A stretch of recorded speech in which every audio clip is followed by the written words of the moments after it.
think this works.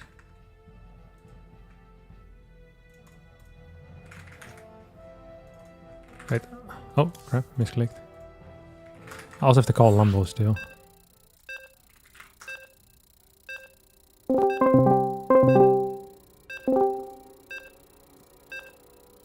Hello? Hello. Wait. First we need to figure out whether the people can hear you or not. Can the people hear you? It's a classic. Test, 1, 2. Hello, Twitch chat.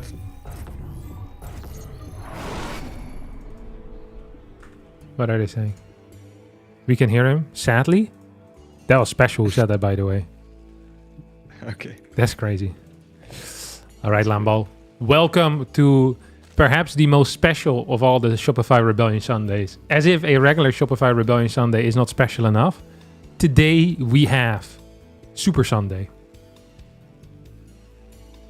Mm-hmm. You know what that means? Yeah, it means that we're gonna have the ace of the Division A fighting off 5 other top players. Yeah. 4 of them Protoss, 1 of them Zerg. It's hard to find top players that are Terran, that aren't depressed. And I wanted to keep... You know, we recently had Clem already. He already got beaten by SHIN. I didn't want to invite him. I felt I had to keep Maru up my sleeve still for later on. In case SHIN keeps winning everything, you know? Like, we need someone that is capable of beating SHIN, and Maru seems like the perfect candidate for that. I think right now the perfect candidate is probably a Zerg if you want to beat another Zerg. Shino's a killer. Could be, yeah.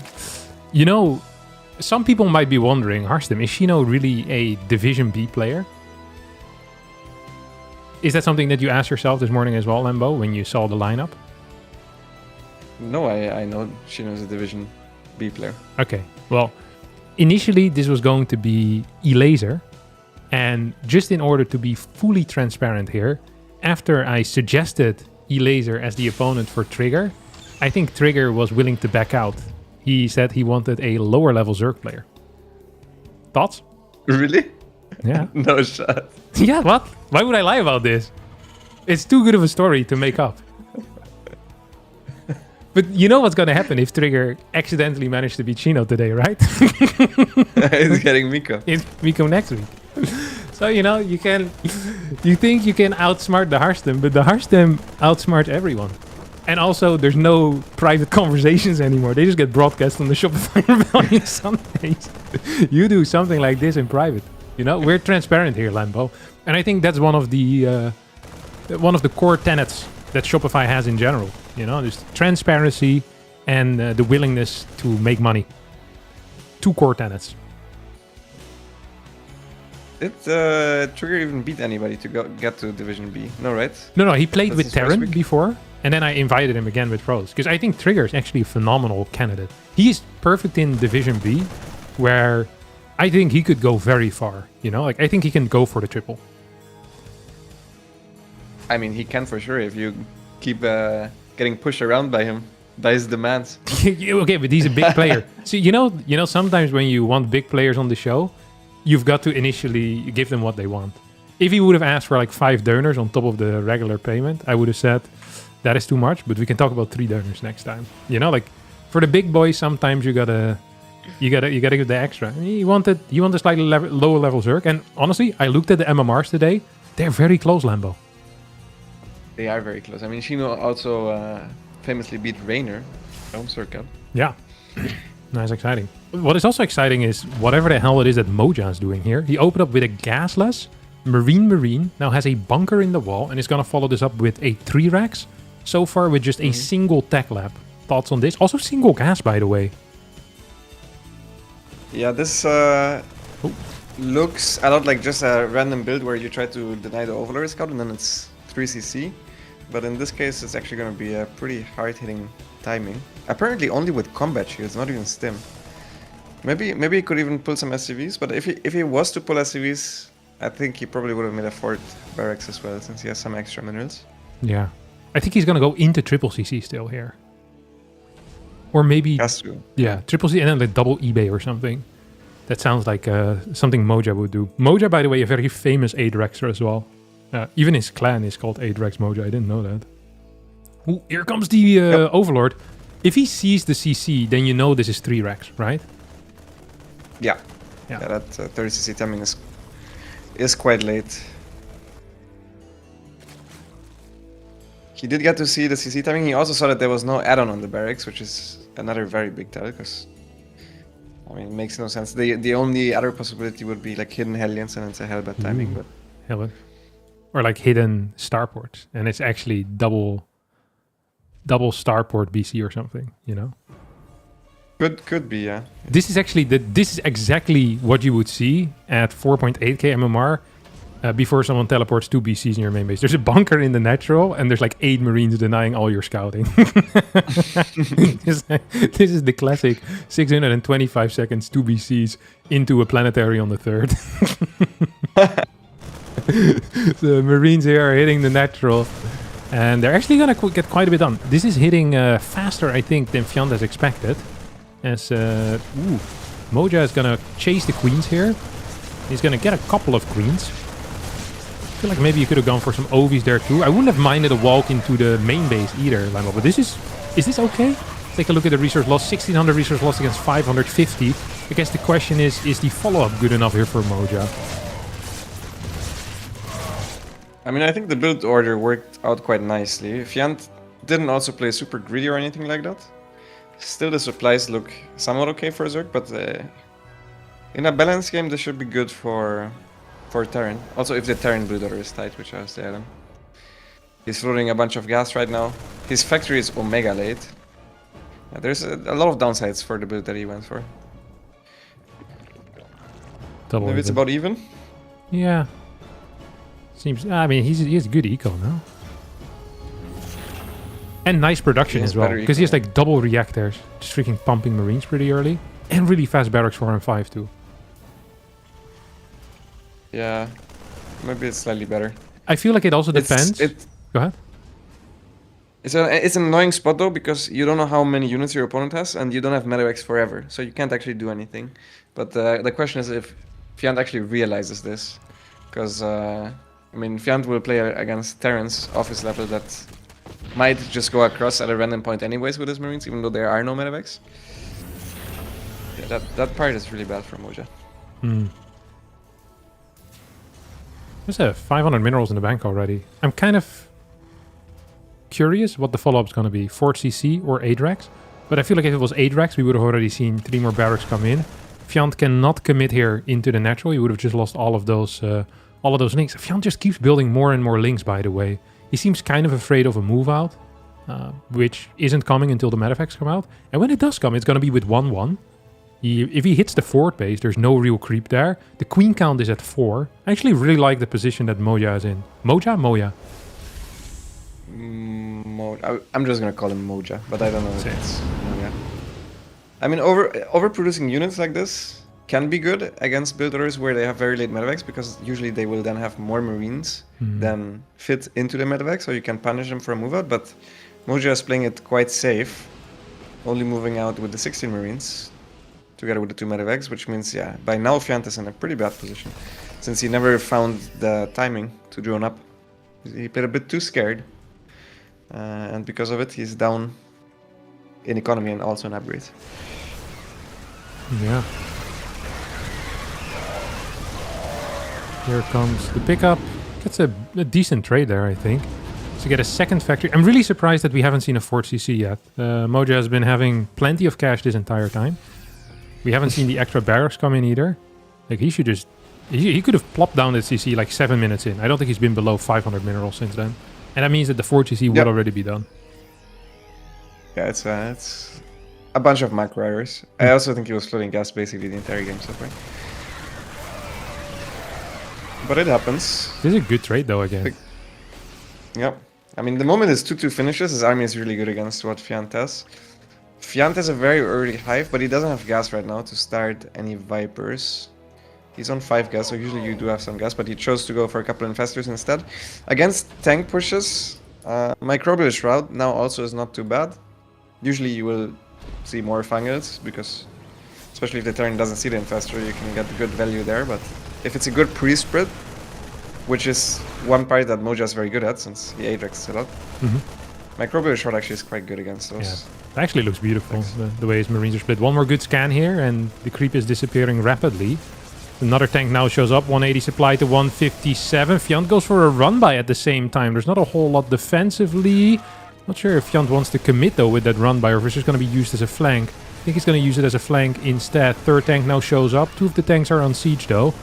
We'll need to re-siege over here. That pre-split is beautiful. A couple of Banes coming in from the back. Can we get a pickup on the Marines in the middle? The answer is a little bit too late. Still have a lot of Marines left over. Well, a lot. 8 Marines left over on the creep. I think this was good enough here for Moja. Yeah, most likely. His reinforcements are now joining. He has 2 more siege tanks that are about to arrive. This is a nasty siege tank. Yeah, what the hell? It's almost impossible to kill this. 35 kills on that tank as well.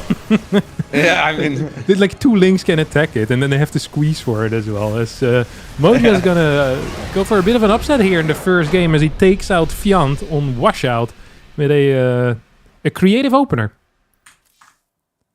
Yeah, for sure. Well done. Yeah, usually they build 2 tech labs so they can have stim and combat shields at the same time, but Moja says instead of stim I go for combat shields. I have plus 10 HP and then an extra plus 10 HP because stim costs me HP. Yeah, So they're really plus 20. Exactly. Yeah. Net plus 20 on every Marine. Yeah, compared to these idiots at research team. Yeah. So he hits faster with 20 more HP. It really makes you wonder what the Terrans... This type of innovation coming 16 years into the lifespan of the game shows you how dumb the average Terran is.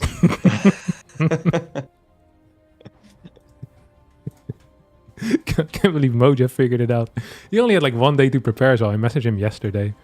He just sat down and was thinking, he did the math, you know? Like on his notepad, he sat there. He's like, what was better? Plus 10, plus 20. Can hit 25 seconds faster. He wrote it all out. You think the Terrans use whiteboards or just notepads? I feel like Moja is a whiteboard type of guy. Like Yeah, it could be.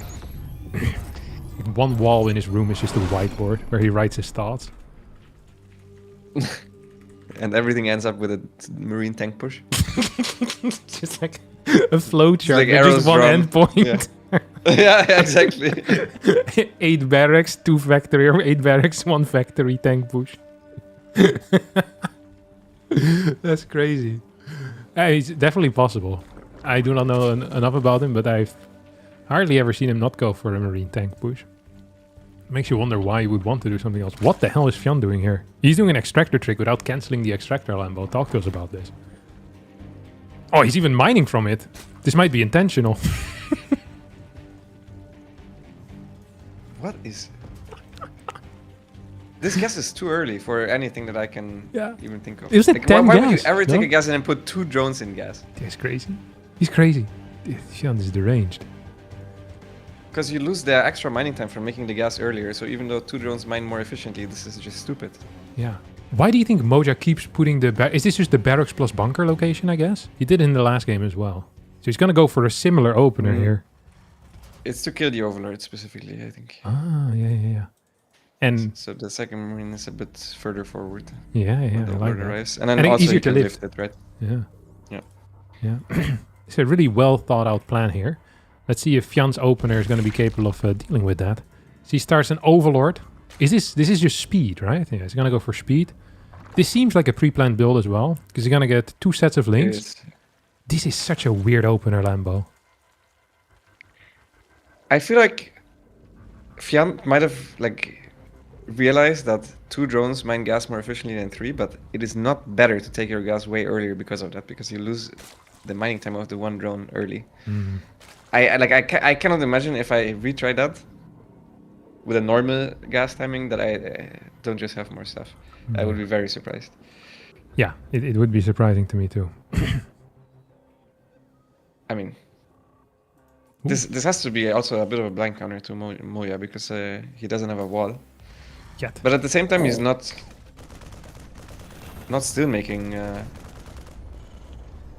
Zerglings. He stopped at 6. I have no doubt that he's gonna resume Zergling production, but 6 is a very low amount to stop at. Yeah, it's a very low number. You think that CC will ever finish? I have my doubts. 6 Zerglings, you can pull SCVs, right? Probably need to pull more than 6 SCVs though. Yeah. Oof. Links start working. Oh, I guess one of the links already died. So one more Marine comes out. If the CC finishes, isn't this just really good for Moja? Yeah, he still needs to micro his stuff. Oh, they're gonna go in the main base.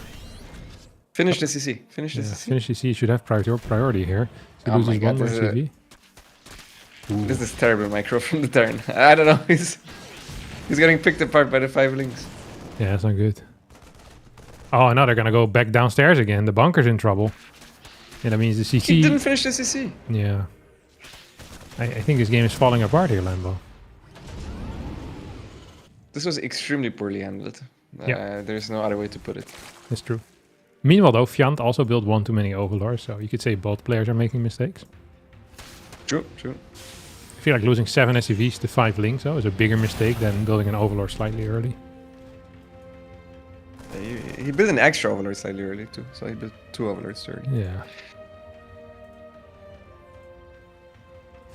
Also, when you start macroing again and then you look back at your natural and you have 3 overlords there, it's really, you will feel some shame there as well. Yeah. You didn't rally them, you realize you made too many. Demotivating. You lose some morale too. I mean, I think this was meant to be a builder win for Fjant if he made more than 6 Zerglings. But because it was only 6, I think it should have been really good for Moja. But he messed up the micro a lot and the multitasking. I mean, it's a bit weird to talk of multitasking when there's only stuff happening on one front, but you need to send an SCV to the natural as well as, try to save the SCVs that are being attacked by the Zerglings. Theoretically, also, this all could have been shut down if you just lifted the barracks after the second Marine and closed the wall. That would have been the easiest path. Yeah, but he probably was afraid of like a follow-up too. So there's like there was also the implied threat, You don't really have to. I mean, yeah. I mean, this is crazy. Going for such early speed and making only 6 Zerglings is actually crazy. So I understand why he made the bunker and why. Yeah. He probably thought he might need more units. Ooh, I really like this drop, Lambo.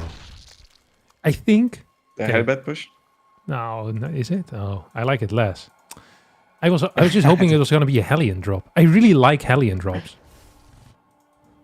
I feel like they're underutilized too, especially if they open with a Viking. Because everyone always expects the Hellbat, You see like a Viking and then he's like, oh, it's probably Hellbat or BC. But what about just the freaking Hellion drop in the main base? I think that's so cool. Yeah, it's not bad. The thing is that for most follow-ups, you also want to have a decent amount of Zerglings out, and then that automatically counters the Hellion drop. But it can work, especially if you don't have vision. Yeah. There's also the build where you drop the Hellions and at the same time you push at the front, or you run by Hellions and you drop the Hellions in the main, morph them into Hellbats. Well, we're going to go for a bit of an attack. See if the medevac gets targeted down. Control on the medevac is good enough for now. We have a nice split. 2 queens to the left, 3 queens to the right, as the medevac is the only thing that's really being microed. Nice pickup there on that Hellbat. So he keeps his units tied together. More Hellions coming in here, Lambo, as Fjant is floating a little bit of cash. Good individual control on those Hellbats as well, and now these drones could be in trouble. I think the problem that I see here is that Moja just needs to deal so much damage. So far he's doing good, because I don't think he's actually lost anything yet, like maybe a Marine or something, but the Hellbats are still all alive, and with pure Ling, I think killing this is going to be tough. It is going to be tough. At the same time, there is no 3rd CC behind it. He still needs to do way more damage than he is Liberator! Right now, but he's on a good path to it. He has a Liberator. All queens are dead. Fjant also missed microing the defense. He accidentally transfused the wrong queen. Main base might just die.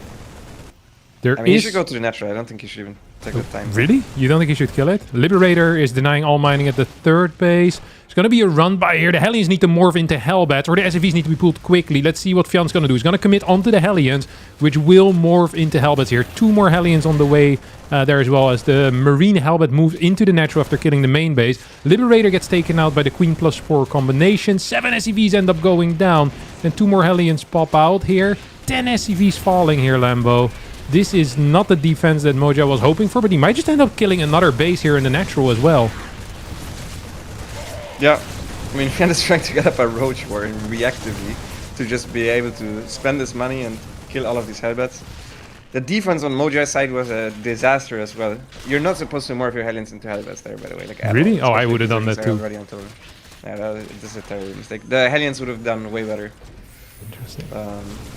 Especially if you micro them. I mean, if you don't want to look at them and you have the time to morph them before the Zerglings ever get on top of the Hellbats, it's fine. But if they that's what I would have done. morphing, I was thinking I will just morph them ahead of time. I think that was the main mistake. Yeah, of course. Yeah.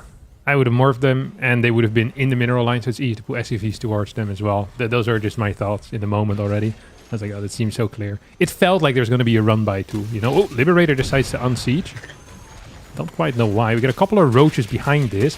I think the main problem here for Fjant is the fact that he's only on one base right now. Thoughts?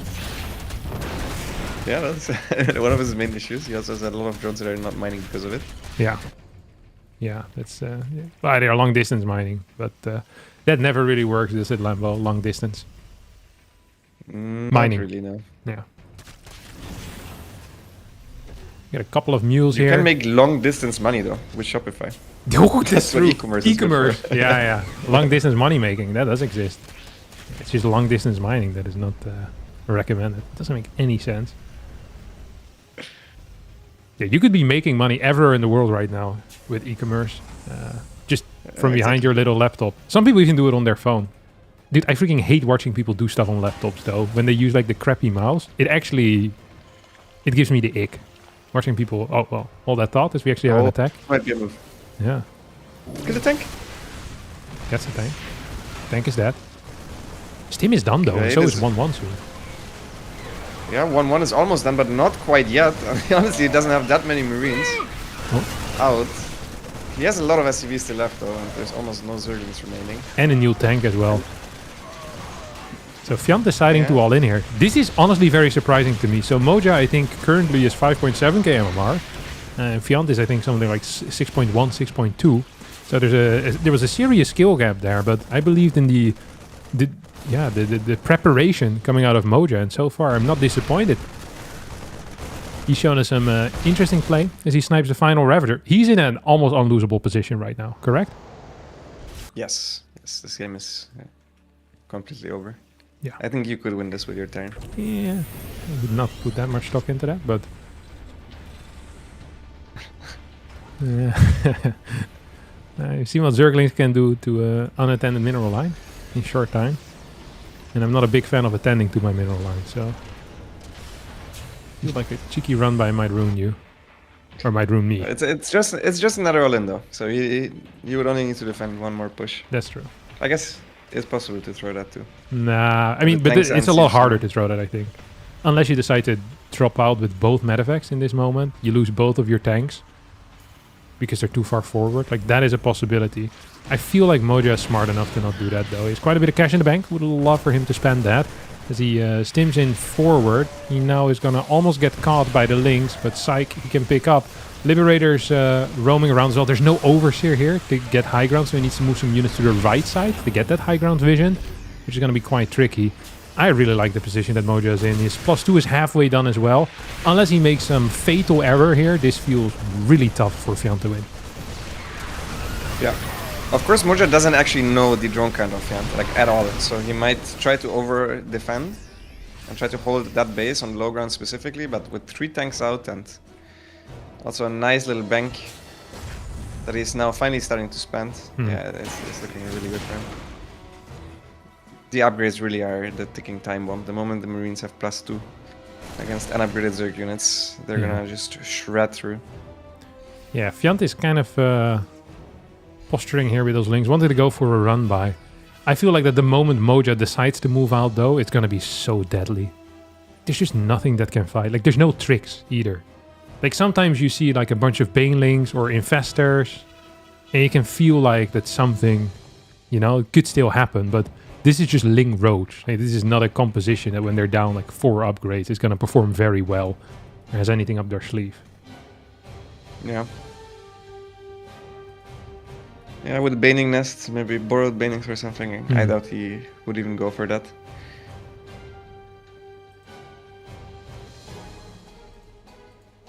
I mean, yeah. The only way back into this game for the Zerg is if the Terran just sits and does nothing for a very long time, but Moja is not really the type of player to do that, I think. He likes to tank push by default, and if you give him a lead, I'm pretty sure he's gonna do the exact same. Yeah. This guy is just looking for an excuse to Marine tank push. And I think he's found his excuse. He's up 3 upgrades. He's up 10 supply against a road-based army. And he's decided he's had enough. I don't even think he needs to siege up the tanks here. He's just going to fight unsieged, a vanilla fight. A couple of Banes now morphing. So we're going to finally get our siege. But this is such a one-sided battle as Fjant is going to fall twice in a row now to Moja. After a phenomenal start, it has to be said. A very good start. Just underprepared for the follow-up Hellbat push. Aye. Yeah. Yeah, that game was a bit rough. He was floating a lot during the defense. He also didn't micro the queens too well. It is obviously difficult if you're underprepared. But a bit panicky from both players. Also Moja messing up his initial defense. So yeah, not the cleanest games. Not the cleanest games. But I would say a big upset in the making, honestly. I think already in the previous patch I would have favored Fjant, and now I would have said for sure he's a big favorite even. Yeah. Yeah, I'm surprised too.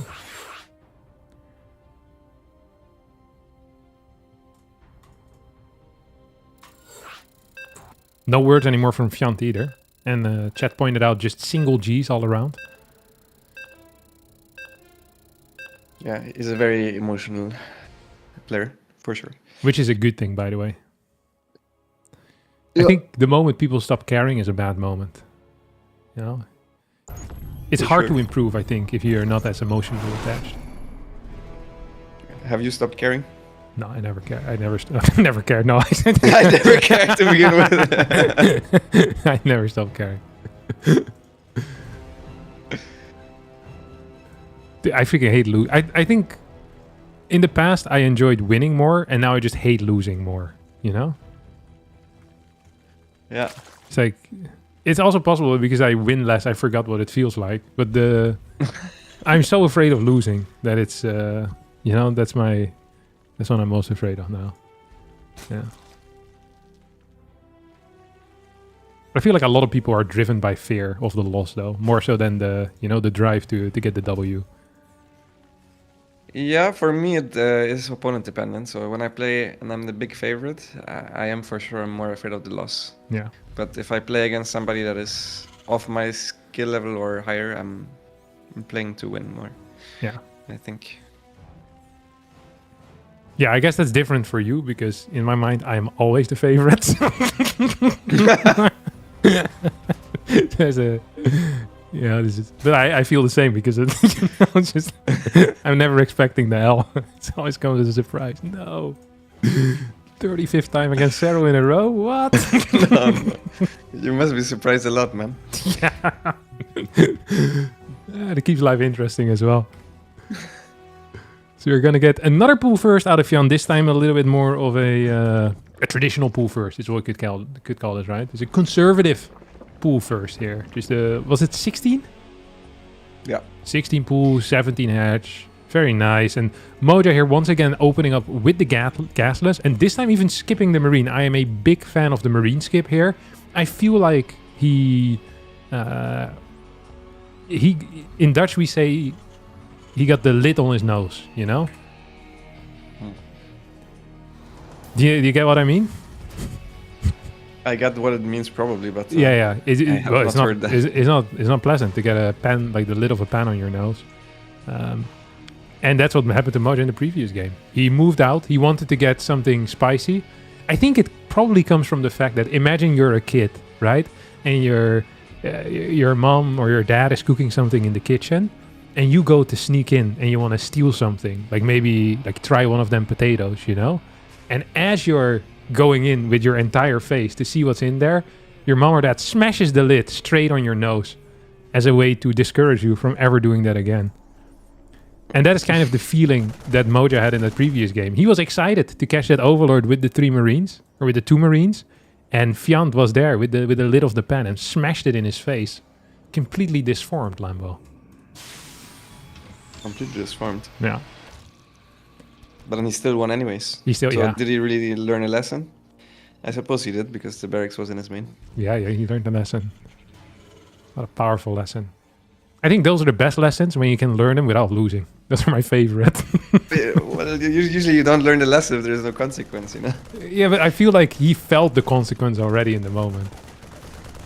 Fair. It feels very bad when it happens. You know, I went to my first cycling competition like a month and a half back in real life, and I'd never really ridden on a outside bicycle before.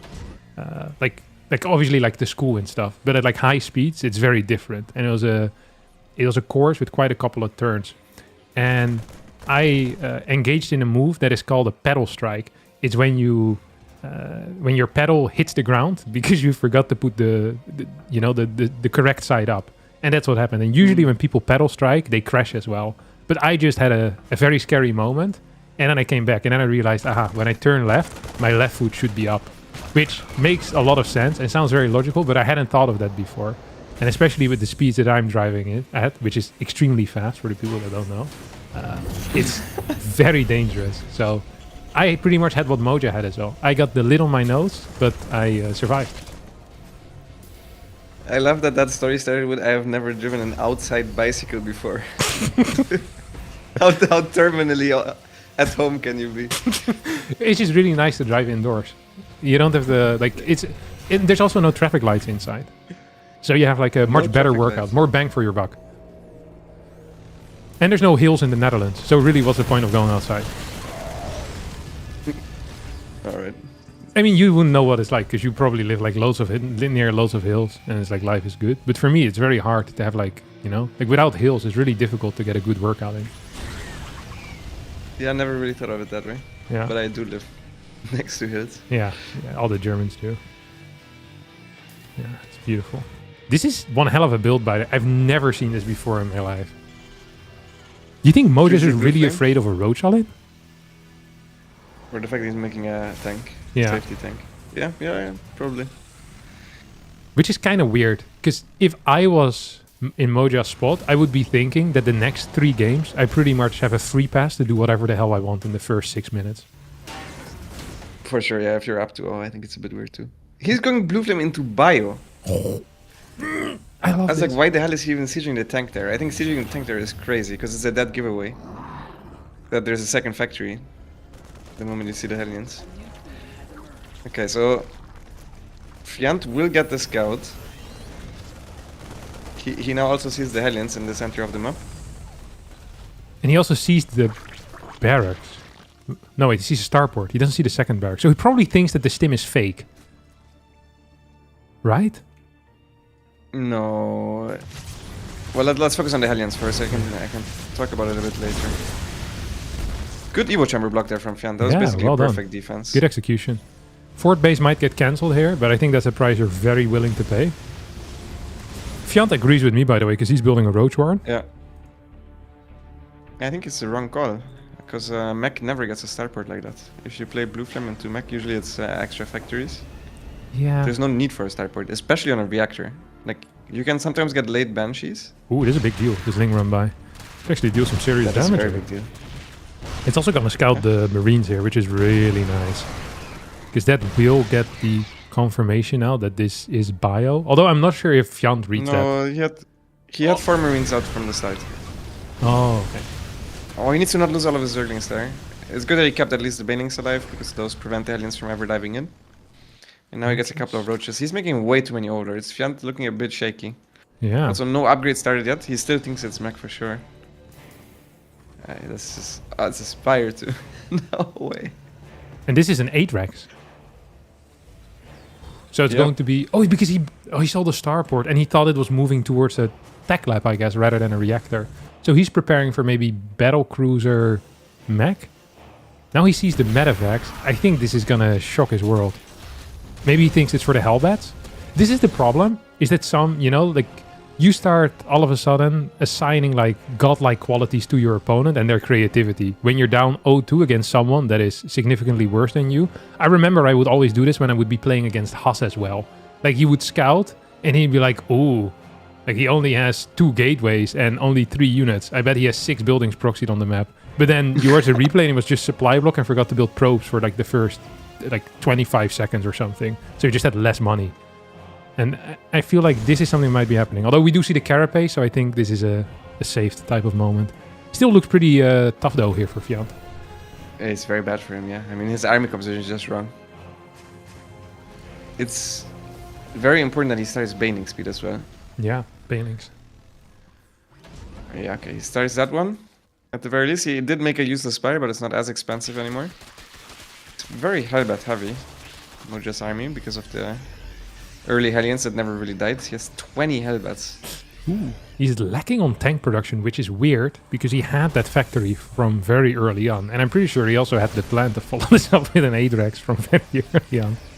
Yeah, for sure. I'd even suggest that he perhaps had this plan before the game even started. Probably even before the veto process. We're gonna get tunneling claws. So Fjant here is gonna try to, I guess what he thinks is outplaying his opponent by doing a little bit of multitasking. I don't mind the burrow add-in either, because you can, with Banelings that can actually be quite useful, especially against these heavy marine tank pushes. I think Moja is just waiting for the 2-2, the combat shield, and this is gonna be so tough here for Fjant. I don't think he should engage here at all. I think he needs to wait until he has Baning speed, and then engage still on the map, because the Hellbats are gonna be... Like, if the Hellbats are not pre-split, I think you can get huge connections with the Banelings. He's getting a decent Baneling count. He needs to wait for his Carapace upgrades as well. His 2-2 is gonna finish in the middle of this fight, and Carapace isn't done quite yet. This is gonna be an awful battle for a couple of seconds here. The Marine Marauders dishing out so much damage. Tank is on siege. I feel like the tank count isn't high enough here, Lambo. Yeah, there's only one siege tank. His army really looked much beefier than it actually was, because it was just very, very Hellbat heavy. And towards the end, he just has no units remaining, because most of it died to the initial Banelings. He still does have very good upgrades. He's not really producing siege tanks though, which I think is a mistake, and I think he's overfighting here. I think he should have picked up a while ago. Yeah, he definitely stuck around for a little bit too long. And he still has phenomenal production, good upgrades. 2-2 hasn't started for Fjant. 3-3 can start here for Moja as well. I guess the thing that worries me a bit is that Hive is done right now. Fjant is just building pure Roach. And why the hell is Moja still building Hellbats? I feel like he's kind of in like a fight or flight, except it's just fight. And he just wants to fight as fast as possible again, because he is really afraid of the late game. He shouldn't be. He's in a good position. Yeah. And this is the perfect setup to just go into Widow Mines. And Widow Mines are good against Roachling, Bane, and 2 Hive anyways. Oh, I thought it was a Baneling burrow, but it was just 3 Zerglings. He got you really good there. Yeah, he did. So, I'm gonna get a little bit of a stim here on the Marines. I feel like Fjant shouldn't be fighting here on the edge of creep. I wouldn't mind if he just gets like 10, 12 Banelings in Infester, and then starts sending Roaches around. See if he can deal some damage with that. Because I feel like the Roach is falling off hard. There's already 9 Marauders right now, and 20 Roaches is quite a lot. I'm very surprised to see no turrets, because he saw the tunneling claws. Yeah. Ooh. I guess maybe Terrans don't know what it looks like. Yeah, he's not seeing it. 6 Roaches are gonna enter the natural. 3 will split off to the main base. 3 will split off into the natural. Give me an SCV number. How many will they kill? I'm gonna say 12. I'm gonna say 19. Okay, that's very high. Well, they don't actually one-shot the 3 Roaches. Because of +2 armor. +2 armor, yeah. Yeah, okay, well, if I had known that, I would have changed it. Probably down to 6 or 7. Or 5. Depending on where it lands. 3-3 is almost done here, as SCVs are idling in the main base. Moja with a lot of Hellbats once again. Don't love it, but it's what he's doing, so we're gonna have to deal with it. Decent split away from these Banelings, as all the Banelings end up dying. We have 1 fungal available to us, and a lot of cash here for Fjant, who's going into Ultras. Throws down a Microbial Shroud here. Needs to wait for these Ultras to come out. He has so much money in the bank right now. He's not playing his absolute best here. I think the medevac count is too big here. There's no larva. Can he do this with just the Ultras, Lambo? Maybe. The engagement starts before 3-3 is done, which is huge. Moja also wasn't microing at the very start, but these Ultras do not have chitinous, I can tell you that much for sure, because they're getting popped like balloons. And even though the supply is looking fine right now, Fjant's standing army is not that strong. He also lost all of his queens in that fight, which means he has no more injects running. So he can't spend that money on Zerglings. He's desperately trying to spend it now with roaches even, which is a really bad sign. Yeah. Against 3-3 bio. Oh, that Ultra just running into its death as well. It's looking really tough. The one thing that's crazy though is that Moja has no income at all. He's like 44 workers. So really, if you get like 10, 12 Banelings, maybe an Infestor or something, and you fight on creep, life could be okay. And Fjant is easily expanding towards the bottom side of the map right now, realizing what's kicking off. I feel like if he keeps his drones alive, like he's still outmining his opponent up until this point. Chitinous is on the way here too. It depends a little bit on, yeah, I guess this is just tough. And he doesn't have any catch either, and there's so many medevacs. Yeah, the upgrades as well. He also had too many ultras dying from the base that was being attacked. He needed to cancel all of his units there. That was like all of his gas. But without Infestors, I think there's no hope of a good engagement, basically. Yeah. Yeah, Moja's moving into the natural right now. Snipes the queen as the Liberator siege up. And there's really nothing to do with the Libs either here. No Corruptors, no Queens, only 3 Ravagers total. And Moja, he continues his dominance here in this series. This is actually the least likely outcome. I would have never, ever bet on a Moja 3-0 here. That is crazy. Yeah, very surprising. Very good builder as well, good preparation. GG is called. Yeah, GG is called indeed. And Moja takes it. Moja takes it, and we will be seeing Moja back next week when he will be taking on a new player in the Category C match. But for now, we're moving on to our next opponent, which is going to be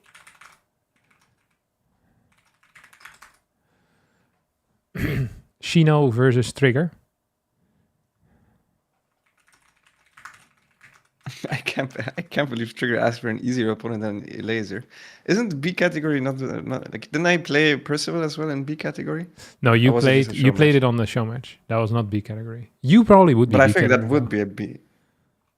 Yeah, so like, how can you ask for an easier opponent then? That's crazy.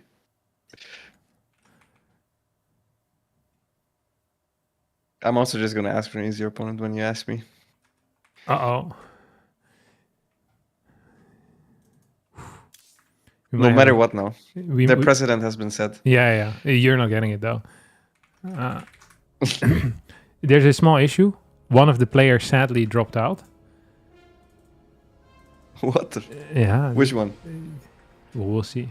I will not be calling it out because it might just be an honest mistake, you know? But we need to find an opponent for Trigger here, Lambo. Shino feels bad about it. Apparently his work called him in. He had to go work last moment. What if we get E-Laser? Nico. Yeah.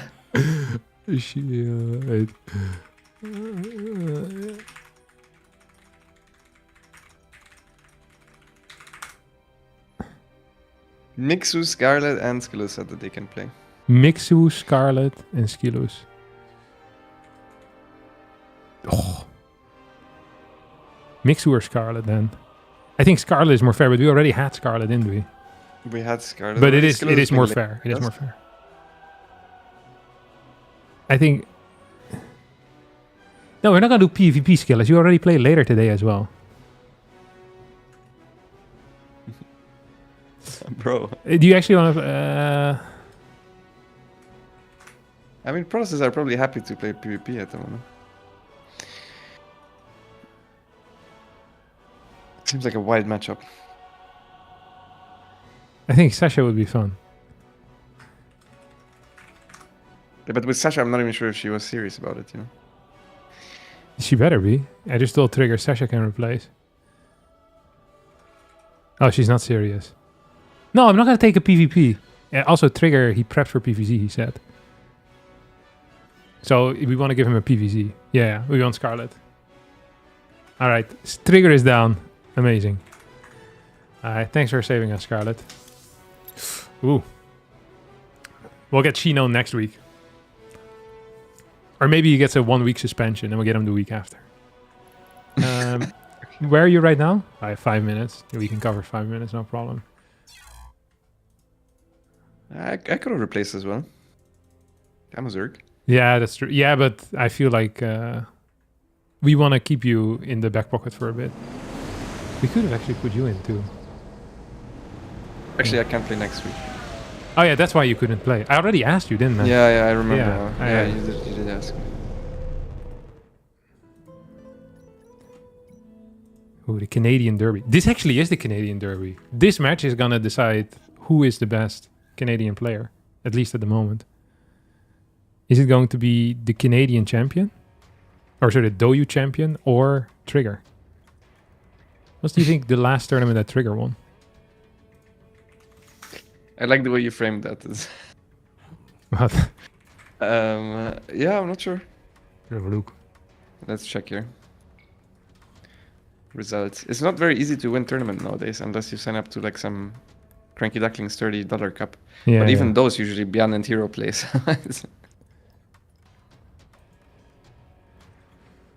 Let's have a look. He won. I got third, fourth place in the Rongyi Cup, where he lost to Maru. He won SC for all StarCraft 2, Percival 4-2. That was last year though, in November. Yeah, that's So, good. So he's SC for all champion. Yeah, SC for all. $1,980 bad. and 75 cents. That's not bad at all. But very good. I wouldn't mind making that much in a tournament. 13th to 16th at the Esports World Cup 2025, where he got... Oh, I guess this is last place. Never mind. 13th to 16th, that's last place, right? Yeah. No, there was a 17, 18. You got lower. You got through the... You didn't get last place either. Well, I wasn't in the tournament though. It's called the play-ins. Ah, you got the play-ins. Yeah. Yeah. See what else? He got first in the World Team League 2024 summer, but I feel like I also could have gotten first. It was playing for that team. he had Cyril and Rainer on his team, so that doesn't count. Yeah. All right. Let's see.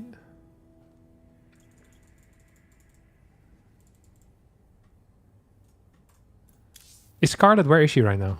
Korea? In Canada. Canada, it's- really? I don't know where Trigger is. So where's Trigger?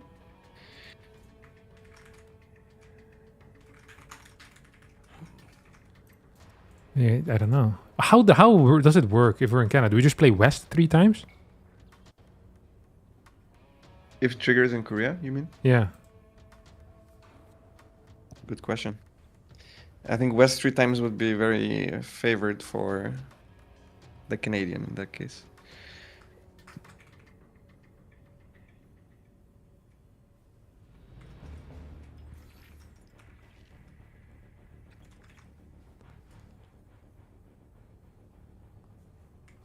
Where's Trigger?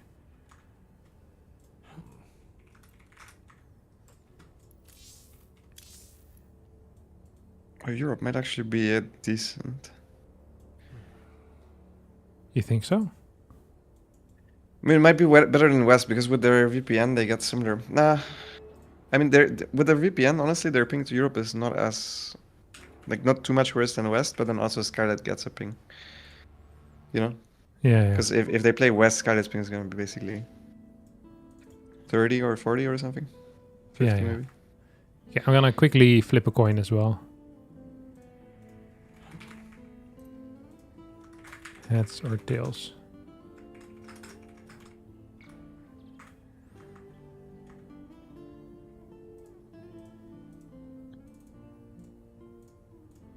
What did she say?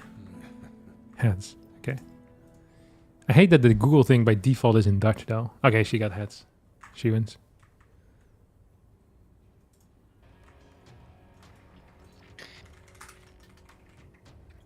Wait, Trigger.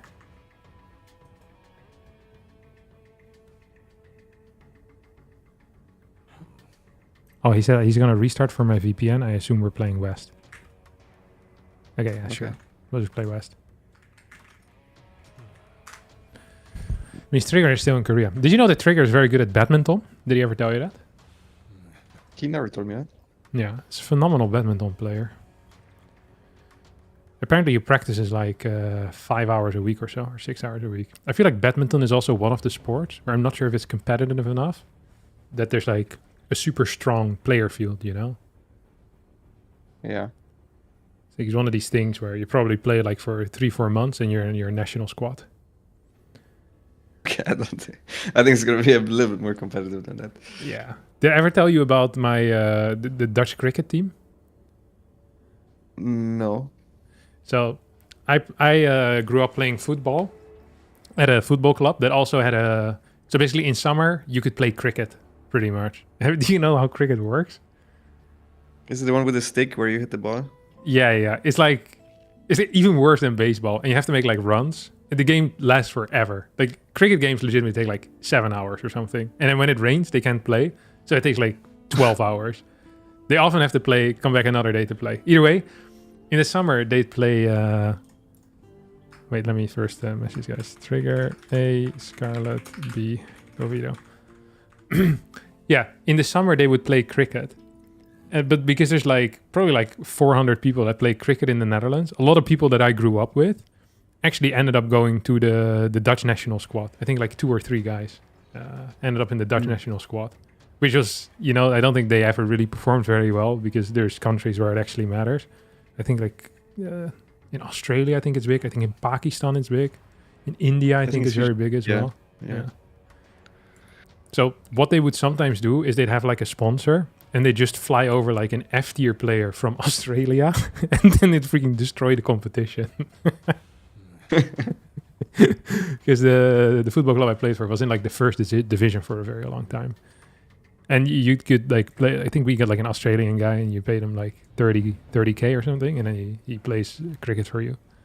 What a sport.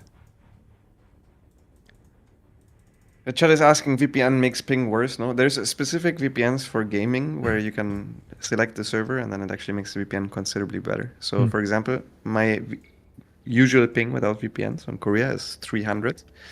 And with the VPN, I'm not going to name the name until they sponsor me, is 160. So it's way better. And it also makes my ping to NA better. Yeah. I'm going to actually ask them to sponsor because their VPN is really good. Yeah. Badminton is really competitive. I don't know anyone that played badminton though. I feel like it's just not popular enough for it to be very competitive. At least in the Netherlands. Like it's you play it on like a holiday, you know? You go on a holiday and you play some badminton. Yeah. It's not like I've never heard of anyone being like, I'm a badminton player. Like go trains like twice a week. You're probably offending a lot of people in chat right now. Yeah, like 2 guys. Because there's only 2 people that play badminton. It's already funny. There's only like 5 people. Yeah, I like badminton too. Like I never said that I dislike the sport. I just said it's not very competitive. I like loads of things that aren't very competitive. Badminton being one of them.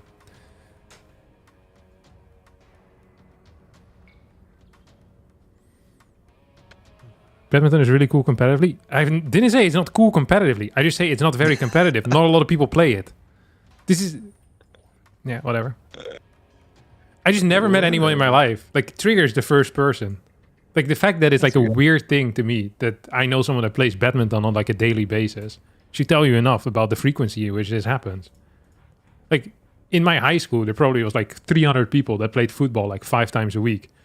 And there was no one that played badminton more than once a week. Actually, I don't even think there was anyone that played badminton more than once a month. I feel like half of the people wouldn't even know what badminton was. Like, you'd show them a tennis ball, and they'd be like, and you ask them, is this what you play badminton with? And they'd say, perhaps, because I've never heard of this sport. And then you know what else they would say? They'd say, I bet it's not very competitive. All right, I'll go to the first map. It's really big in Denmark. It's like 3 million Danish people, not like 5 million. Like, how many people play freaking badminton in Denmark? Denmark. They're the best in handball, the Danish. Yeah. They just pick their sports very well, I think. Yeah, I think it's good to pick a sport that maybe the other guys are not as competitive in. Absolutely. Although a lot of people in Germany play it as well. Yeah, it is big in Germany. I didn't know that. What's it called?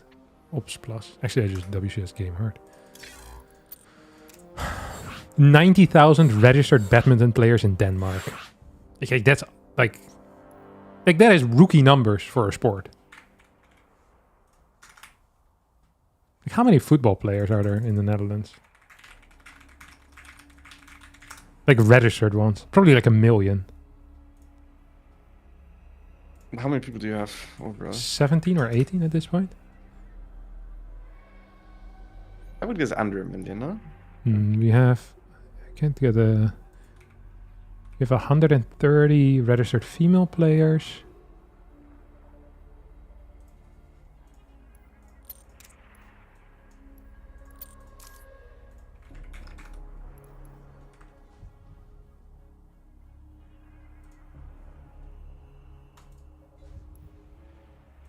And it's gotta be close to 1 million. Maybe 600,000 or so. Yeah, it's possible. We have over 6 million apparently. In Germany, football players or badminton? Yeah. Badminton.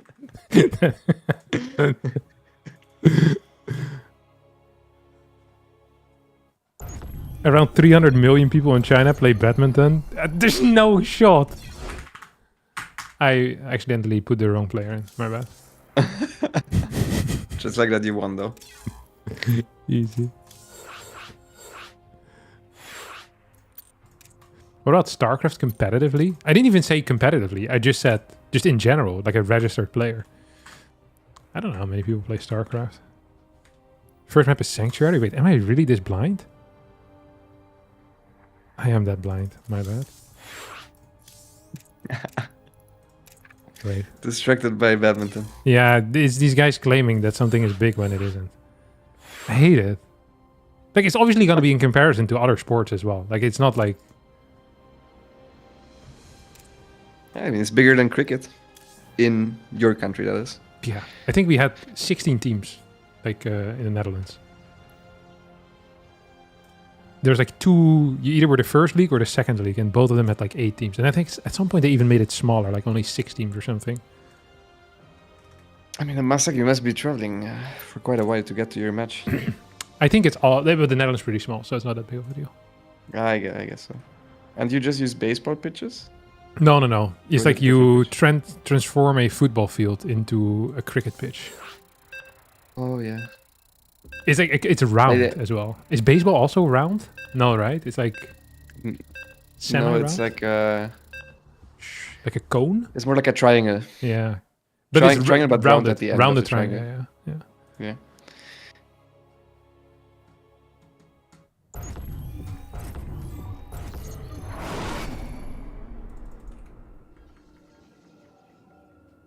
It makes sense that you don't know anyone who plays badminton, since you're the kind of person who's only ridden a bike in your house.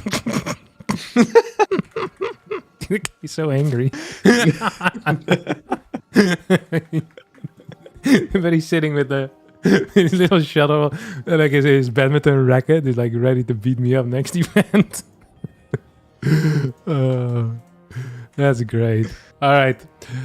We have a banger of a match here in the Category B match. Trigger versus Scarlet. Sadly, Shino couldn't make it, so we had to find a replacement. Scarlet was kind enough to show up here. And honestly, a good match as well. I know a lot of French people were excited to see Shino play again, but you know what? Scarlet is the DoYoYu champion.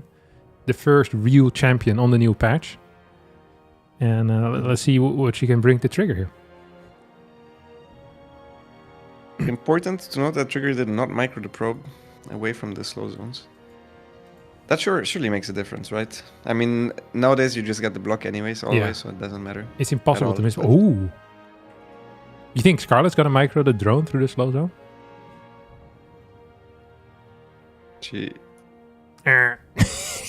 Nope. Yeah, it definitely does matter. Oh, look at that. She's hiding the drone as well. So he's gonna get the hatch first, which is cool. Trigger goes into the main base. He's not gonna be aware of anything weird happening here. This is not viable actually anymore. Because you see that there is no pool and you can reactively go down with a probe if you have a brain. Oh no, Trigger without a brain.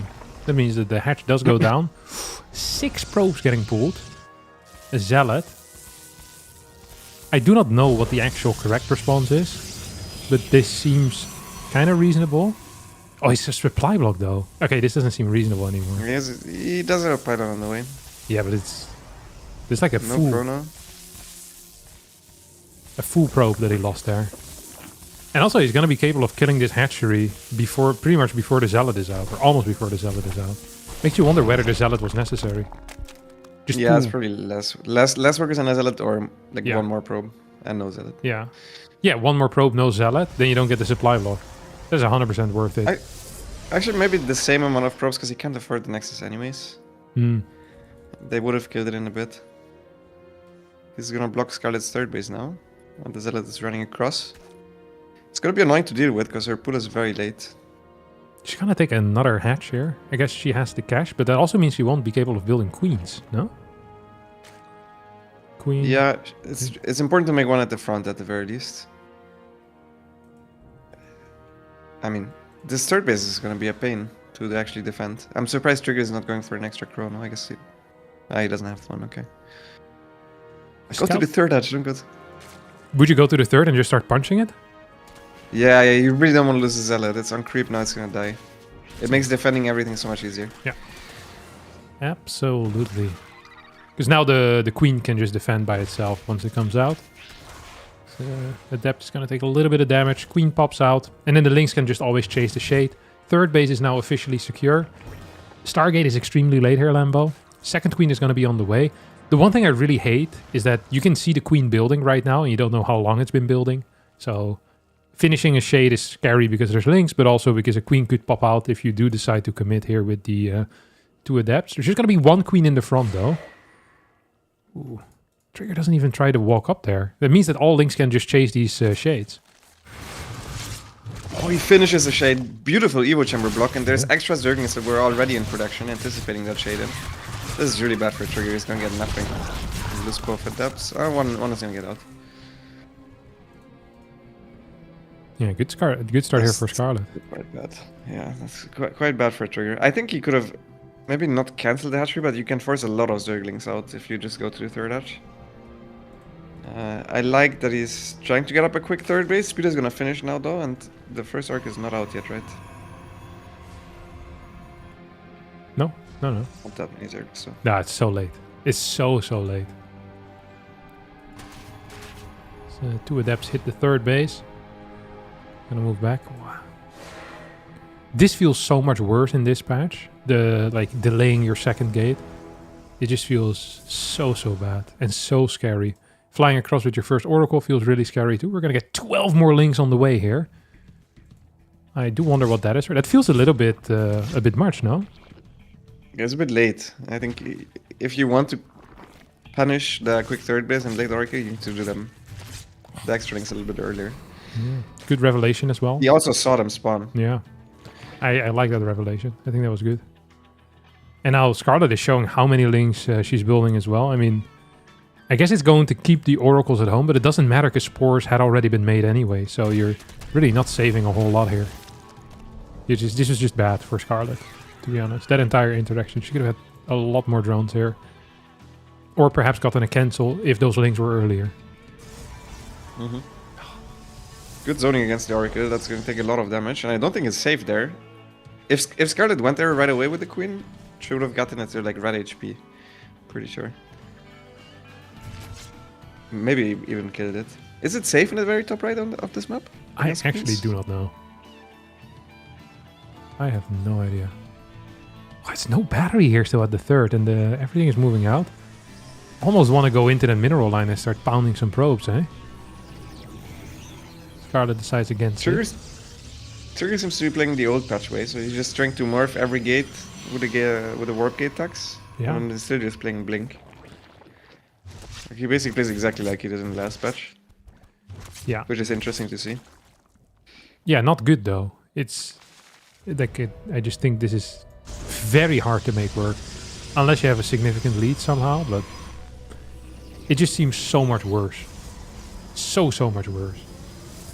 Because all of these pushes can just be defended fairly simply, it feels like all the Stalker pressure.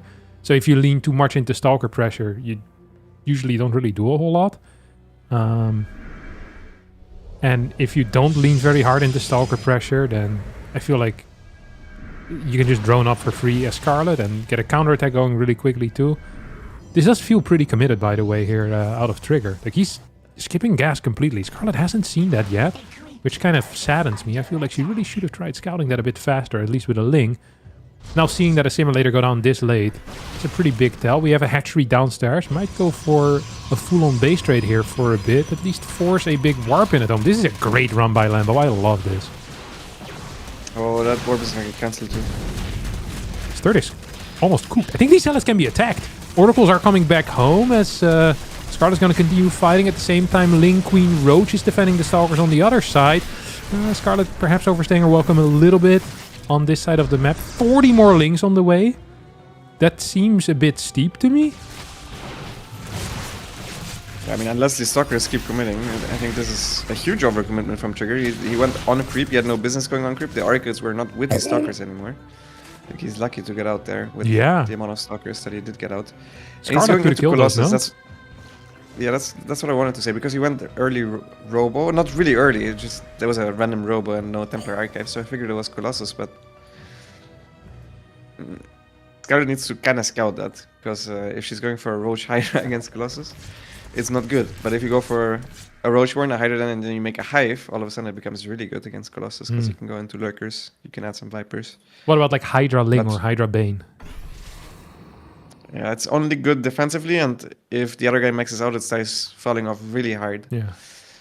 So you need some Hive tech. Like if you're maxed out with Hydra Bane, and like even just one Viper, which can break the force fields by attacking the Colossus, it instantly becomes a lot better for Zerg. Trigger doing Scarlet a huge favor here, showing these 4 sentries.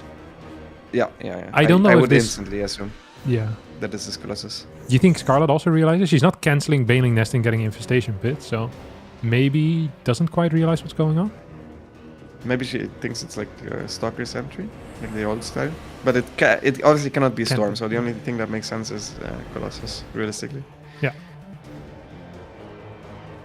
Yeah, showing the sentries here is a very wild move, in my opinion. If there's been no Overseer Scout yet, I think that's actually a huge blunder by Trigger. If you're playing this style, like, the only thing that you've got going as a Colossus player is that your opponent most likely doesn't think it's going to be Colossus because they're so bad if scouted.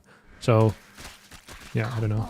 I mean, Guard is going to all in into it. On paper, Colossus is good against us, especially with sentries. So, if Trigger manages to max out, Scarlet a bit indecisive as well, starting 10 workers now. I kind of think Scarlet should have engaged there.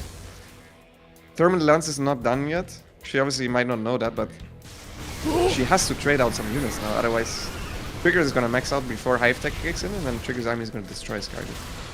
Yeah, a couple of sentries using all of their energy, which is nice, because the Colossus really, they need the force fields, especially if you're playing against Banelings, which it seems like Scarlet actually wants to use as like a kind of a transition tool here, wanting to get a bunch of Banelings out until that Hive Tech hits, as well as a Lurker then. So we get I don't know, a lot of different roads kind of get opened up here for Scarlet, and curious to see which one she's going to walk. I mean, I think she will have to morph Banelings, because the Hive is simply not going to be done by that time. Oh, this is an awkward I think position. her army is simply really, really bad. Oh my god, she's going to be stuck in the slow zone if she tries to disengage. Blink backwards. That I think was an actual forward blink moment. We get a Zealot move towards the left. And I would love to have the Oracles here to throw down a couple of stasis wards. Very often the way that Colossus can work is that you move forward with small portions of your army, you try to engage, and then you force your opponent to engage into a more padded position with stasis, and you can use your force fields as well. I always feel like that's such a good way to play it. We've seen someone like Zest play like that in the past as well, like these big pre-splits with Stalker Colossus. Zealot flank doesn't do a whole lot. Scarlet's going to come in from the side as well. So we have a Ling run by onto the forward base. This is very all-in out of Trigger here. It is very all-in, but his army is looking very powerful. Good force fields. Only one small gap there. Scarlet catching a lot of units. Almost caught the Prism on the there. back With end of things, so. Quick response out of Trigger, honestly. Well done. Keep that Prism alive. Yes. Would you make some Lurkers here without the range or no? No point. Oh, I think she has an army that needs to dive. Well, you might just get your wish soon, as position isn't looking very strong here. Also supply block still and no extra overlords on the way. Seismic Spy now starts. Seismic Spy is 57 seconds. There's going to be 57 very long seconds. I wouldn't mind if Scarlet gives up this topside base here and then just pre-morphs a couple of lurkers, pretends like they have Seismic already, and then hope to go into a late game. I think that is actually the ultimate play here. Yeah. She keeps losing more overlords, and now she also lost the hatchery, so she simply can't max out even though she has the money to get to a higher supply count. Trigger is playing it too cautiously, by the way. He could be destroying Scarlet's army at this point, but if he waits until there's going to be lurkers with range and vipers, it doesn't look that one-sided anymore. Yeah, of course, we still have the Prism, which is going to give huge opportunities here into the main base. +3 is about to finish up as well, so a 10 Zealot Warpin would be a big deal. Splitting off stuff is going to be tough. These Hydras have just +1 attack. It's going to be 6 Zealots there heading in as the main army of Scarlet moves towards the bottom side. Anyway, Scarlet managed to stop everything for now, and I much prefer Scarlet's army in this moment. The hardest part is always getting the map control back, though, as the Zerg in this case. Like, the moment you get map control, toss is that, but as long as the Protoss is pushing you and you don't really have enough lurkers to split them, it can still feel tricky for the Zerg to actually get going across the map. Yeah, I think for sure Trigger should stay on the map and he should try to find a position where the lurkers are not in position. Because if you have Colossus, it's basically impossible for a lurker army to run on top of the Colossus. You need to already be in position. So what you want to have as a Zerg is you want to basically force the Protoss to engage into your lurkers somehow. Huge This usually happens with a big run by where you try to buy space. Scarlet now out of position. Could maybe use that army as a flank now as War Prism goes into the main base at the same time. There's also a lot of Stormers here. Zealot run by at the bottom as the lurkers are struggling to deal with this. Scarlet out of position seemingly everywhere at this point. Yeah, Trigger hit 3 positions and all of them are, well, for Scarlet taking some serious damage. At the same time, 5th base is going to get cancelled, but of course 4 versus 4 is usually favorable for the Protoss players, and Nidus Worm now comes up. I think that's going to be the Hail Mary play here for Scarlet, who's down to 59 workers, 4 bases. Does have a nice lurker count, I'll give her that. 2 Vipers still out here too. 66 drones, which means that if we ever get a Scarlet max out, it's going to be with a lot of stuff, as I guess we're not going to get another Scarlet max out, as this army is just going to get absolutely destroyed, Lambo. Storm takes out more Stalkers than Scarlet's army did. Yeah, our Zerg player is down to 139 supply. Skillous. Trigger is at 185 and has about 3k resources in the bank. So plenty to buy some of the good stuff. Tempest, Mothership, we have triple Stargate, +1, Gravitic Drive on the way as well. So, hey, Trigger is thriving in this moment. Yeah, 100%. I think his only real mistake is that he is too lazy to mine the mineral there. I also sometimes forget that that base exists, but that's... Yeah. He's trying to take an extra base because he's trying to take the outside ones. Could just take the safe one, but now he's just moving in. Good blinding shot in that back there. Yeah. That's really nice. Yeah, because 2 lurkers by themselves, usually not enough to stop an army this size. We have a lot of lurkers from the top side now moving down. Another Zealot run by those, going to hit that 5th. And with 3 spines, I don't think it's going to be quite good enough. You're going to at least need 1 or 2 lurkers there. Do you think Scarlet might be capable of turning this into a late game or no? Very difficult. As long as Trigger stays active, I think with such an army advantage, you're always going to find a spot where you can probably engage into the lurkers if the lurkers split. So what you have to do is you have to move with a lot of lurkers at once, and then eventually you're going to make a mistake. In this case, Scarlet is trying to split her army. At this point, she doesn't have enough at the top at all to defend that base, so that base is going to go down. Yeah. Now she's trying to move over with the extra lurkers, but then the Zealots come at the bottom, and yeah, it's, I think, difficult. Yeah, chaos all around here as the first Tempers are coming out as well. We have 2 Vipers, and Vipers are powerful, but so is the feedback. Right now it's 4 base versus 5 in favor of Trigger. He's also going up to 10 gases. And the Prism's gonna die, that's nice. Scarlet back up to 93 drones, but there's no way she has enough minerals and gas geysers to actually use all of those drones. Get a couple of quick fire feedbacks here onto those Vipers. The Wonder is also out, so it's going to be very tough at this point to find a good engagement because, yeah, of course. The Wonder. I mean, if you're like doing a lurk rolling, the moment that unit is out, it's It's gonna be It's tough. usually pretty rough. Yeah, it's gonna be Because tough. there's gonna be a bunch of get out of jail free cards. Yeah. Big flying get out of jail for free card here. That's the mothership's gonna come in. The Tempests are here floating nearby as well, and I mean there's no energy on those Vipers, which means that you have to kill Tempests with Hydras, which is not something that I generally recommend to be your game plan. We're gonna get a lunge in forward, but lunging into Storm Colossus is also not quite ideal. Hey, this is practically impossible. We're gonna get one Tempest that's gonna get yoinked in. A couple more Vipers now show up, but this is looking so tough. Trigger's actual bank is really low, by the way, which surprises me. And he's gonna run in here, which could be interesting. Okay, hits all the feedback. I mean, if he runs into a Lurker Conclave, he can for sure lose that. Any other way, I don't think so. He can also just rotate around, you know? Yeah, there's no reason to attack here, because the real money is on the bottom, and a Zealot Rumbai can take care of the top side fifth. Why is Trigger mining so little? Is he oversaturated somewhere? Okay, oversaturated in natural.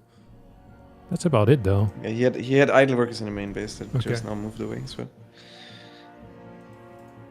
It's gonna move towards the top side. I'm also okay with that, by the way. It's not just going to the bottom side, but top side is also fine. I think you just need to make sure that you're attacking the fifth base. Well, actually, just as long as you're denying the sixth base, it's fine. I love this Nidus, by the way. This is such a good play. Yeah, it's a good way to try and come back. It also buys you some space. Like, even if this doesn't kill anything.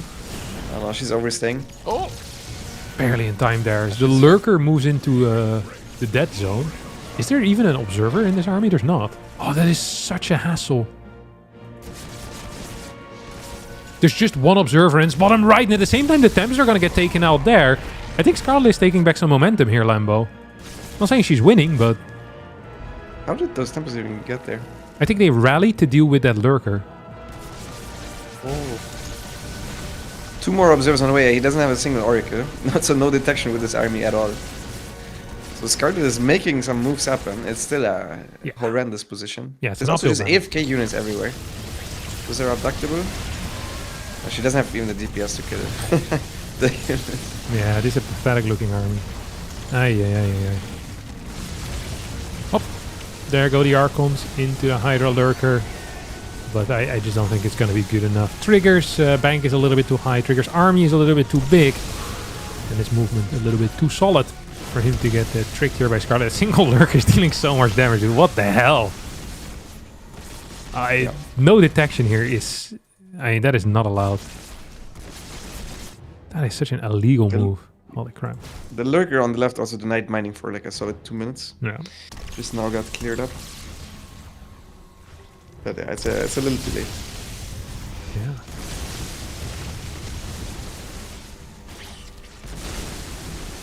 Resource lost 35,000 to 23,000, so that tells us the tale of this game. Why doesn't he just walk into the natural? I don't get it. Playing patient. He had like 3 opportunities there to just run into the natural. It's because you have the mind of someone that wants to all in, but Trigger knows he grows stronger the longer the game goes. Rambo.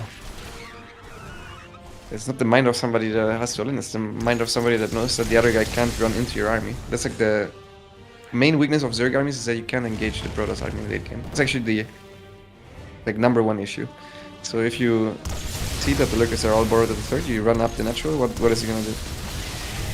Scouted would need to run up the ramp into Storm, Colossus, Tempest with Lurkers. I mean, realistically, she would give up her main enter natural, but she's so broke. Yeah. Can't even remake the tech. Yeah. Trigger decides to play it slow here. He says, I'm gonna make this as painful for everyone involved, for as long as humanly possible.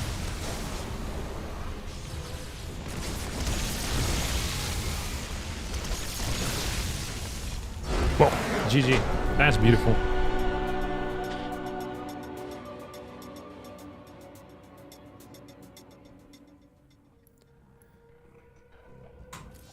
Nice. Or Badminton Pro takes it.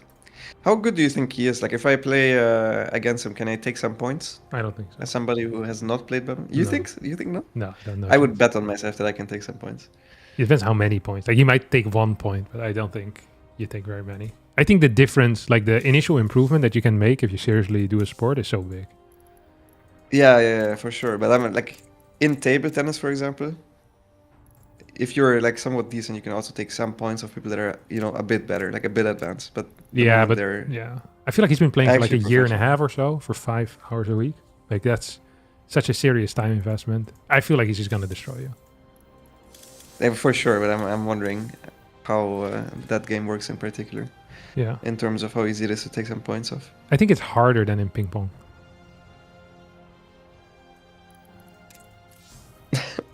Ash is very confident sticking to badminton.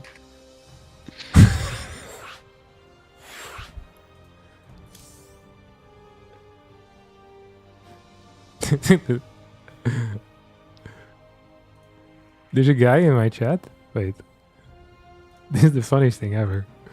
I thought it was a bot because he just spammed Roblox SC at 9 times and all of the messages got blocked by the smart detection. And then afterwards he said, "Who's Kokoms? He sounds familiar." Dude, what type of freaking NPC behavior is this? That's crazy. Roblox SC2.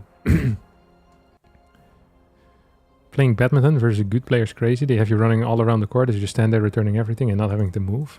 Yeah, but it's also possible that you're particularly bad at badminton. Yeah. I'm not taking... Yeah, are you familiar with Jeremy? The guy who said it? Yeah, of course. He knows all of the... He knows a lot of the lore of Lord of the Rings as well. I'm not saying that's a bad or a good thing for the badminton performance, but all I'm saying is that I wouldn't trust someone who speaks Klingon to be good at badminton.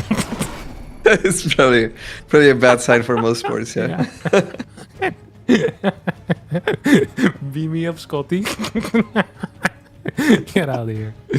Surreal. All right.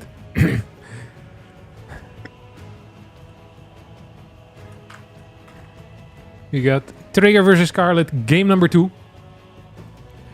And I am expecting another banger here, Lambo. I'm surprised to see Scarlet play such a tricky early game, because I think generally the early game is already quite good for Zerg, so why would we pull any tricks? Because she probably doesn't like getting blocked, and also it worked out. That's true. I think this is a one-time thing, though, because it actually is much worse in the new patch. Because you don't have the money for the hatch in time to where the other guy can't reactively just go down and not get blocked. You would need to go hatch first on the other side of the map, and then if you see no pool, what you should do is you instantly go and confirm if the Zerg is taking his own natural, and then you can block either the hatch on your own side or on the other side. Yeah. Ooh, it's gonna be a pool first here out of Scarlet. So once again with the tricks. And it's hiding the drone as well. So wants to go back in, once again, to build a hatchery. What was the pool timing on this? Just 16? 16, yeah. It's only to simply not get blocked. And it's gonna work. Beautiful. The perfect timing as well. That was actually well executed trickery. Mm-hmm. Trigger sent his probe there earlier though, didn't he? He's not getting tricked the second time in a row. I mean, he just did get tricked the second time in a row. Yeah, but not in the same way. This is more like if a magician tricks you. You know, technically they're tricking you, but it's all different types of tricks. Some card tricks. And even like, not every card trick is the same with magicians. Yeah, I feel like if you show up earlier to your own natural, you tricked yourself. Already lost by default. That's like punching the magician. Not getting me again. Stab him. What's my card now? Hey, that's not cool at all, guys. Come on. Respect your local magicians. But yeah, it's kind of felt like what Trigger did here. A very serious response to a not so serious threat. I like that he's not over-defending against the pool first, though. Yeah. There's a lot of pro players that do not have a clue of what to do when they play against pool first, and you actually don't need that big of a reaction. Yeah. So This is a particularly good map as well, though, for it.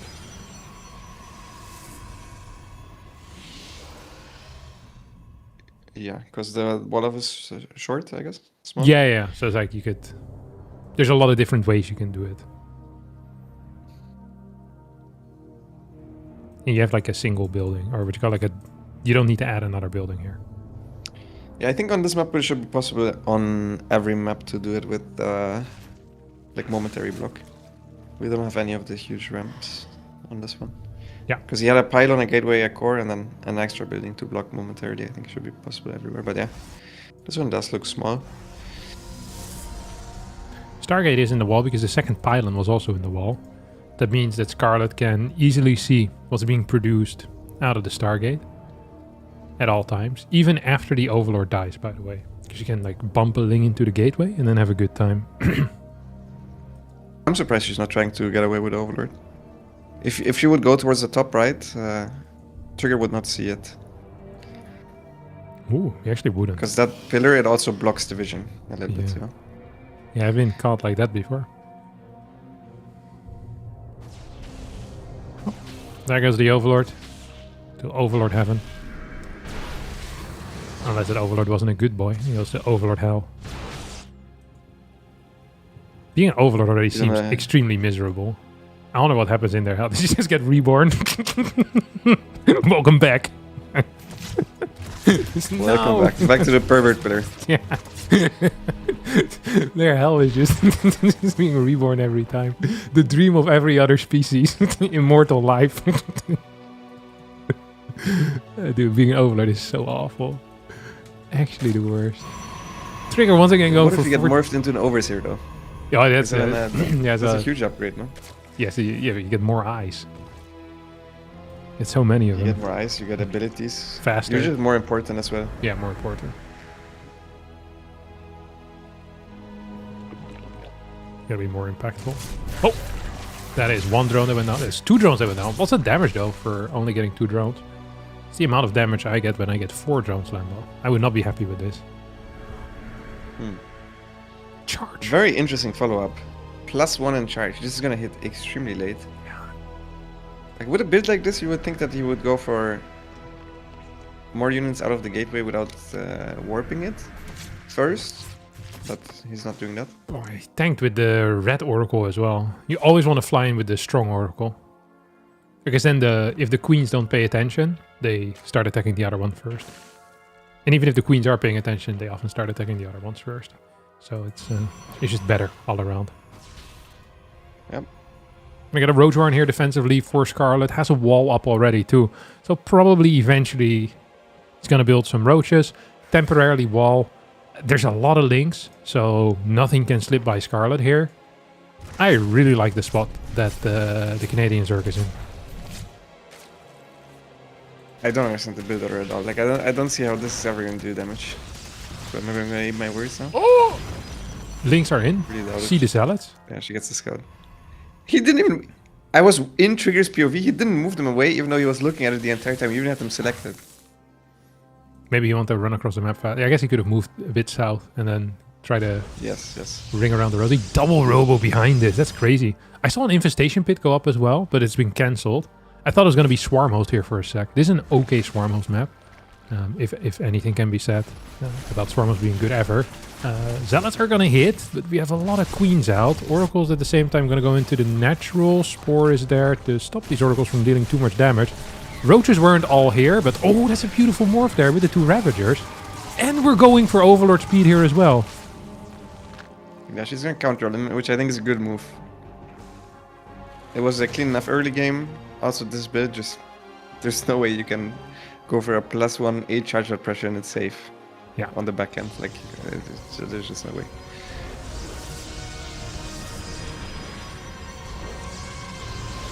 And she also saw that there was fast double gas at the third base. So it's not like the only thing that even makes any sense of it being a safe follow-up would be Stalkers. And that would be a really weird follow-up. Or Stargates. Stargates. Like 5 to 6 oracles. Or like... Yeah, true. Something weird. But and also the Stargate's in the wall, so technically it would be even weirder to do that. Still theoretically possible, but extremely unlikely. And also she got the scout with the links in the main base. Actually saw the Templar archive. So she knew completely what she was up against. And is now coming in here as the Punisher. Let's see what the finishing move is going to be. So we get a couple of biles here. A couple of biles on our own creep. I don't understand what that's for. Decent setup, honestly, for Trigger, given how bad his position is. I like how he's doing this. Except for the Prism. Although maybe a Prism isn't even that bad here defensively. Can easily get units from the natural into the third base. Stalkers being built, which is also correct. Many people always want to build Zealots. I don't quite understand the Zealot flank that we're seeing. That should have been sent across the map. But actually, Stalkers are just way better against Roach Ravager. So even without Blink, you still want to get those guys. Immortal count is going to go up to 4 relatively soon, as about 15 more Roaches do show up here. And with the +1, they have a lot of damage. Prism comes and help out, picks up 2 of these Immortals. Got a cheeky Zealot warp in to help defend here. Oracles now show up. Pro pool from the natural.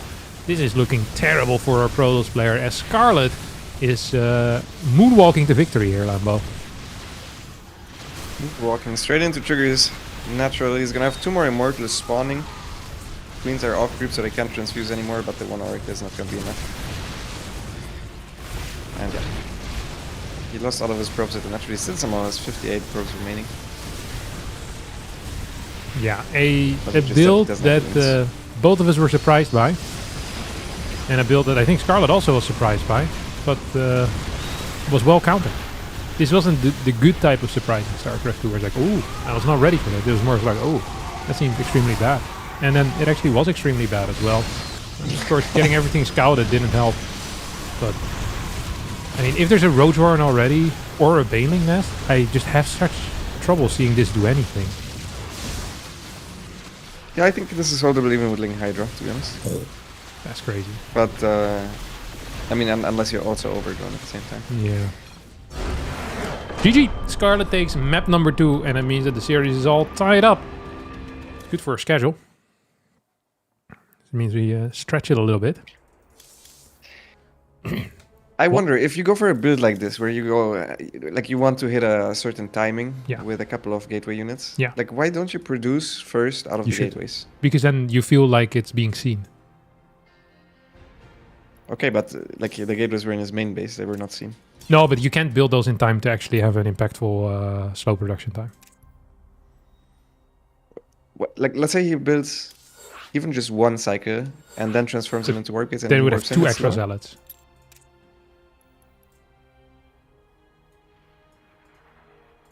No? I mean, I don't know how exactly it works. It's like, especially if you're going Forged Twilight first, like the extra gateways are so late. Yeah, yeah. But he warped in twice with him, right? So is warping in twice quicker than producing once and then warping in? No, it's I think it's also not bad to just actually show that you're building stuff. Like, it's okay. I mean, if you rally it back, yeah, for sure. Yeah. I mean, it's not optimal. It's just, but there's just no. I think these builds, they need to die out. The Forged Twilight things, you know, like it's just. I just don't think it's very good anymore. Yeah, we'll see. We'll see what the next patch brings. Yeah, I mean, but in the current patch, I mean, it shouldn't be the case. Yeah, I know. Yeah, like it just doesn't have a lot of value in my mind. All right. Map number 3, at Eternity's Edge.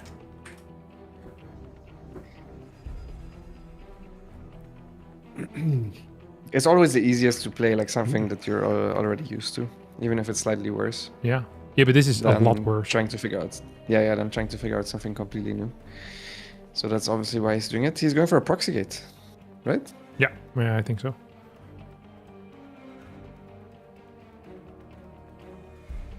Do proxy gates work now? It has to be 2 only, right? Yeah. Can you afford 3? I think you can do 3 as well, but not maybe at 11. I don't know.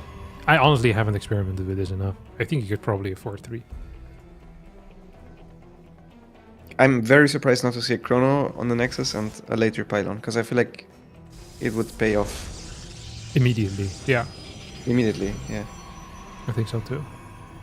Like the second gate, I think would already be probably at a similar time, even with 1 more supply. So you would basically have 1 worker mining more the entire time. Yeah. I wonder if he wants to save them for the gateways. I feel like if I was a Zerg and I was not getting scouted, I'd be super paranoid right now. Yeah. Like, there's Did really... you want to cannon rush? Did you want to cannon rush Sarah in the first game, by the way, that you played at Home Series Cup? Because you didn't block him. Oh, yeah, I was going to cannon rush him. Yeah, I knew it, because I was I played you in the next round. I was like, dude, if you weren't gonna scout me once, I was gonna go hatch first and pre-pull workers. Yeah, fair play. I wouldn't have been upset. That is what we call preparation. I'm okay losing to that. SharO, I don't think would have been prepared because he didn't even know that warp gates produce faster. So, or sorry, like post non-morph warp gateways. Yeah. Yeah. But he also went put first, so we got robbed of a banger. Yeah, we did get robbed of a bang. All right. 2 zealots. How many do you wait for? Let's see. Because now the Overlord comes, right? 19. You have to go like right now. Right now, because there's nothing. I guess you could wait for one more larva. So this one, you wait for this to turn into a drone, then you go. So like 220-ish. You want to walk It's into very. Overlord. This larva was after she saw that lack of a wall, by the way. Oh, this is too late. Oh, she's already there. Yeah, I didn't even realize Like that. this is too late. I think he needed to go earlier. He can't cancel any spines now. Spine in the He's main. gonna try to. Spine in the main. Yeah, usually it's your max spines. In the game. This is you Like finish. as many as She you starts metabolic boost. Yeah. That is confident. Optimal. Let's see. Usually you also don't really want to make the spines close to each other. Yeah, She's yeah. fighting right now with all the drones. Good drone micro so far. She's not losing a lot of workers. The reason she keeps move commanding through is so the zealots automatically target different drones. And it's hit. Yeah. This was piss poor, to be honest, out of trigger. Also, I think you can just build them closer. Yeah, I was wondering. He also had time, I'm pretty sure, with Probe before Yeah, he made you the had to final. wait a bit. Yeah, I did not like this at all. This was the build also most. just doesn't seem good. Nah, this is. I mean, it's hard to say because I think the execution wasn't great. But yeah, it's really far. It is really far, yeah. I think it's a long walk. I'm surprised Scar is not trying to defend the natural. After that initial defense, I would have tried to hold the natural. You don't need to though. Like the moment you have Zerglings out on the map, usually it's a win. Yeah. Because the zealots need to Recall. number 1 defend the pylons. Number 2 they need to defend the probes in the Link main, speed. and then at the same time they also want to attack. Yeah, she even has link speed. Yeah, link speed here is actually crazy. Trigger's gonna make a play for the main base. We have, I think, plenty of links here. There's one spine, couple of queens. I wouldn't mind if one spine moves a bit further forward, but oh, actually, never mind. Yeah, that's it. He recalled all this, but 2 that instantly gets around it. And Yeah. now, I mean, now I think there was no Scar- right call at this point anymore, though. To be honest, it's like The game either was over, yeah. yeah, like you need to recall probably at least 3 zealots. I guess doing 6 is a bit overkill, but yeah, it literally doesn't matter. This game is gonna end in favor of Scarlet. As the Shopify Rebellion player takes the lead and moves on to match point. Wow, Lambo. Wow, Surprising. wow. Yeah. He prepared for Zerg, right? So he probably prepared these builds. Yeah. Yeah. Must have been against AI.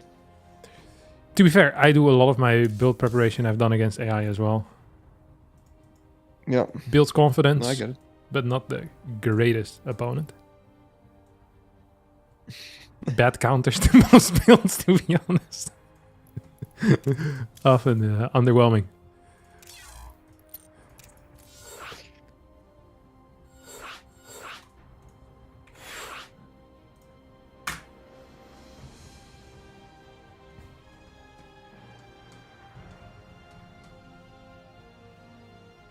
Happy Tikas says he's had a better 3-gate proxy on 3.5k ladder.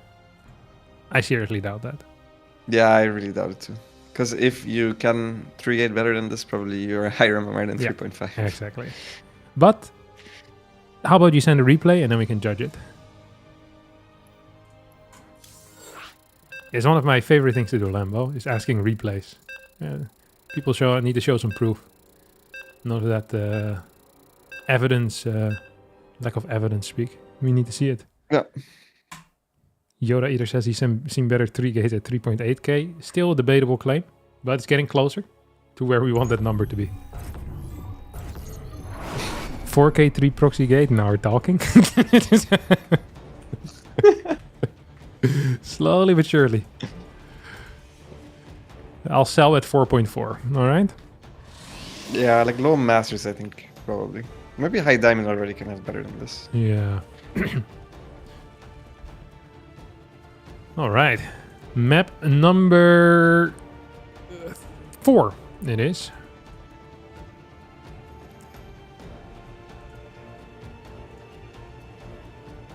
Yeah, very interesting series so far.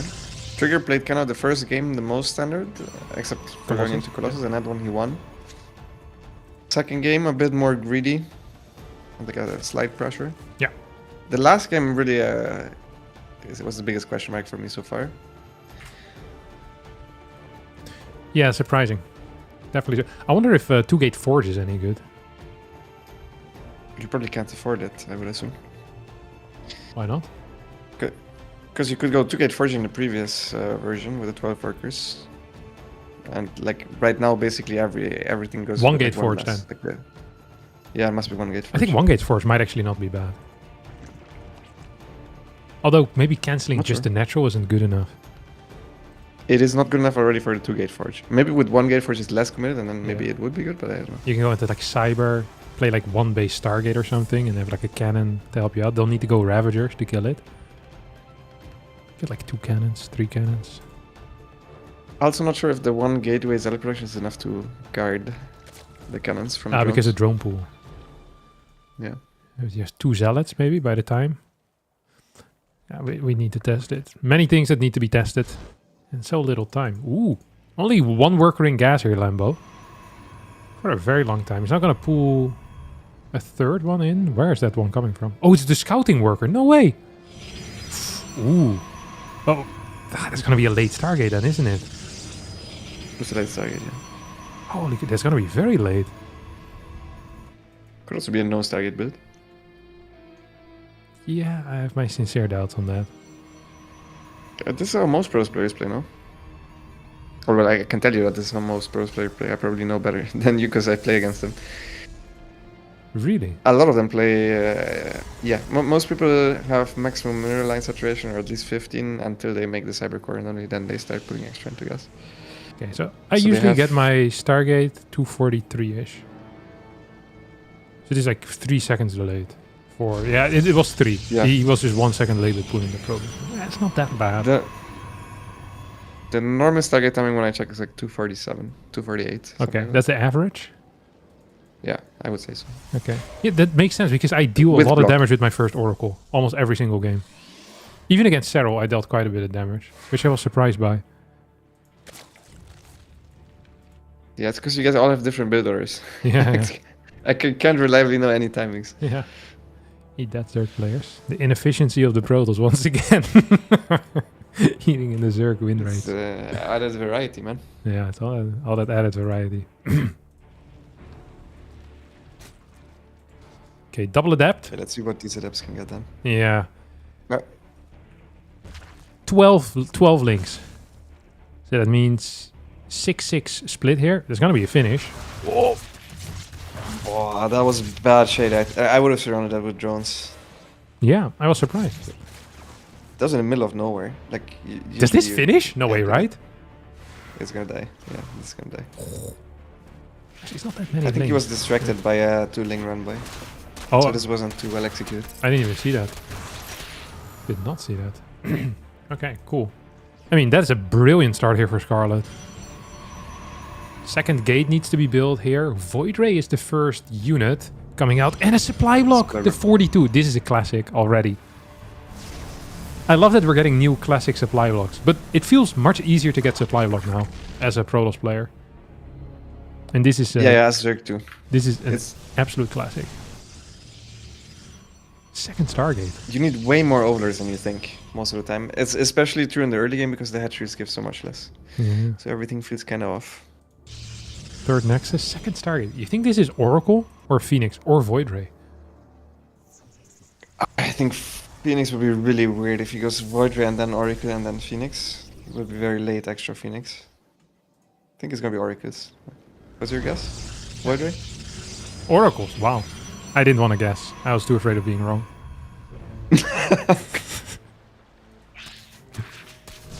Evo chamber that comes out. I always like having +1 Evo Ling against double Stargate stuff. I don't know if it is correct, but when I am from the Zerg POV, I always enjoy that. Yeah.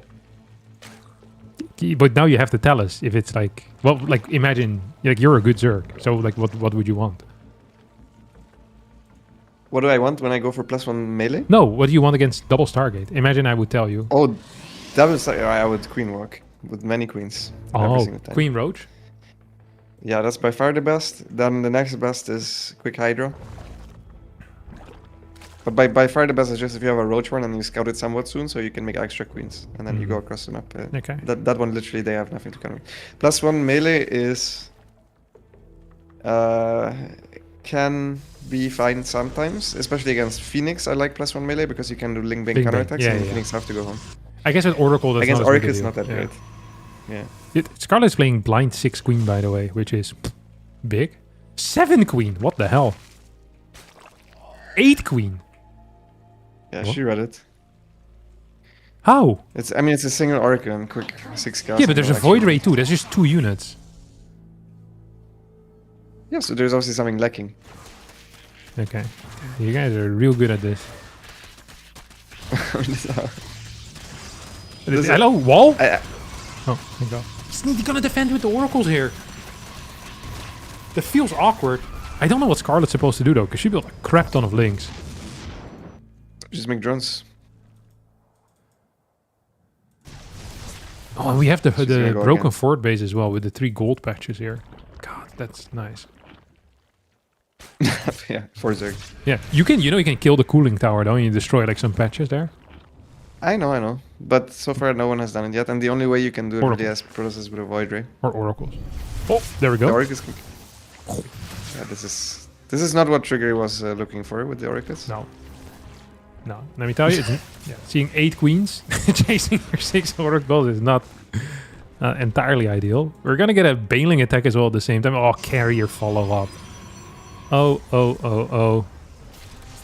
11 workers end up going down though. That's way more than I expected. I didn't see how it happened, but I bet the oracles have something to do with it. Good pro pull. Yeah, Only losing a couple. The Oracles are back. They barely have any energy, but enough to defend this. that went better than And expected.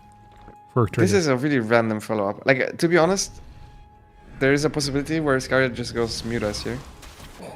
And carries are actually quite good against Mutas, we would see. Yeah. Seeing this amount of The adepts normal though follow-up... is weird, no?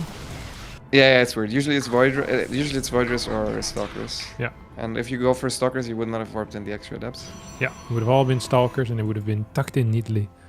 So I hope that Scarlet is going to be capable of reading that. Otherwise, could be in a little bit of trouble here. She goes up to 8 gas, has a 5th base already, and a very high worker count here, Lambo. A very high worker count. The oracles are a little bit less of a threat because we have stuff everywhere.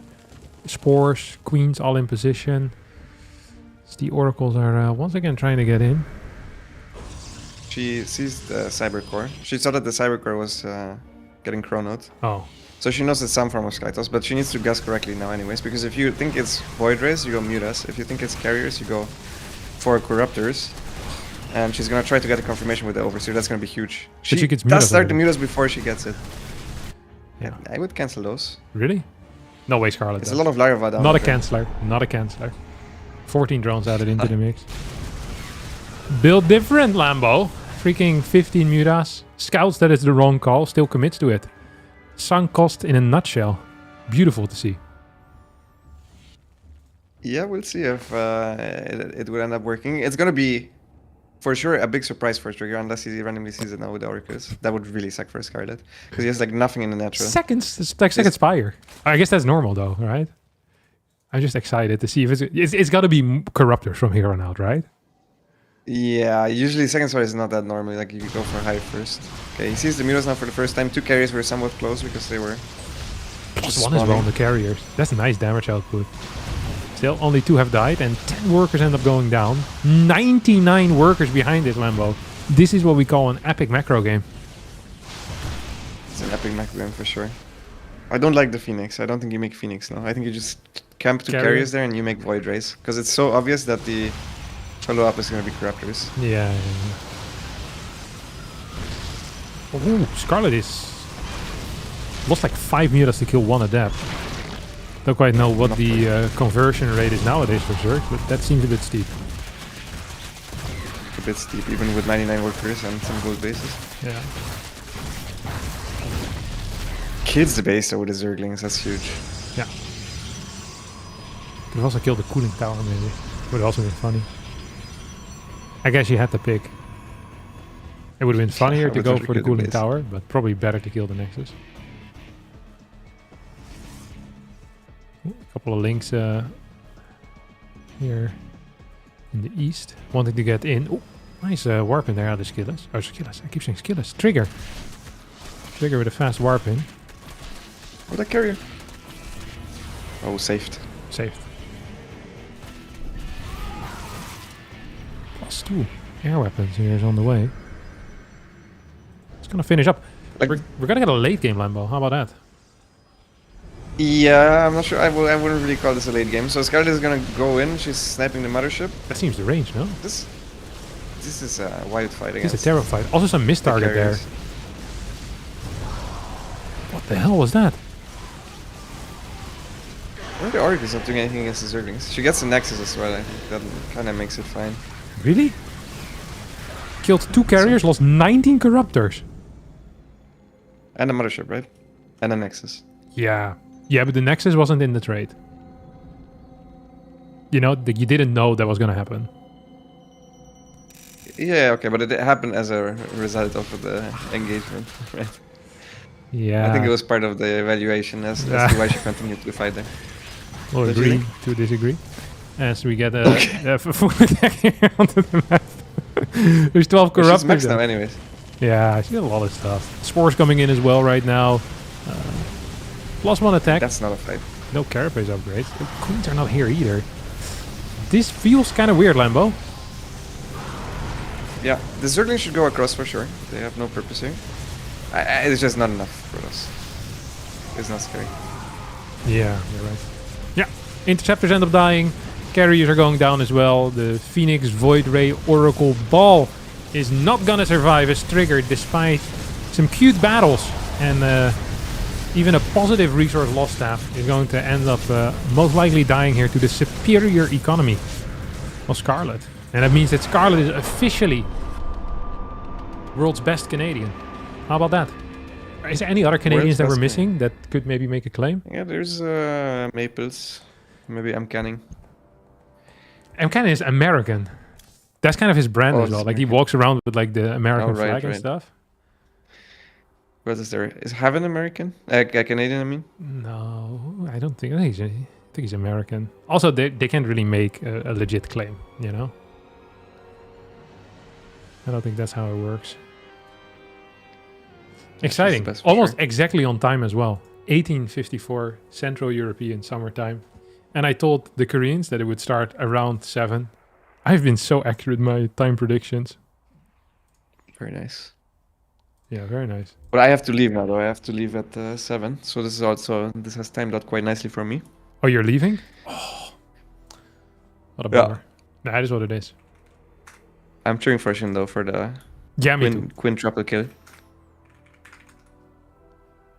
Of course you did. That's why you gave him 4 Protosses. You can't fool anyone here. What? No. It's just the easiest to do. Protoss players always want to fight. They're super ready. The Solar is offline. There's no way that he forgot, right? No, of course he did. But you started with Solar? Yeah. You should have changed the title. Because it looks like you started with Maxpax. Okay, if you start with Solar, maybe actually it's... No, okay, but the way that it works, I changed the format a bit. Basically, what's going to end up happening is SHIN plays against everyone, right? Mm-hmm. And if he wins all 5, then he will come back next week. That's it. But even if he Oh, you loses plays one, he'll against continue everyone playing. no matter what. Yeah. Okay, I didn't know that. Yeah. That's No, it's because I changed the format. It's tricky. Yeah. I realized that the format, it had some issues, so I had to do some last moment fixing. But I'm very excited either way. Okay. I'll see you later. See you later. All right. Ciao, ciao. Good luck, Shin. Bye-bye. Yeah, good luck, Shin. Ooh, thank you for the 100 bits, Horace and MC. Thank you. I should also do some shoutouts in general, by the way. It's a good thing to do. 1 second. Don't send me emails here. I don't read them, so actually send me emails, I don't care. Great. Quickly full screen my face. I think I missed a bunch of stuff earlier. Masa is Canadian, yeah. That's true. But I don't think Masa is very good anymore. I think Masa hasn't played in a long time. I'll tell Solar where to go.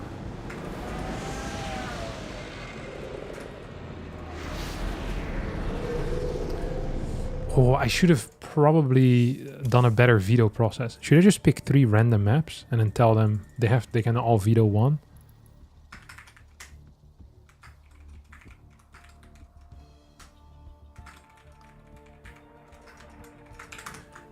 Maybe that's what I'll do if this takes too long. Actually, Koreans are always really fast at vetoing. It's lovely to see. As I say, that Shin decides not to do it.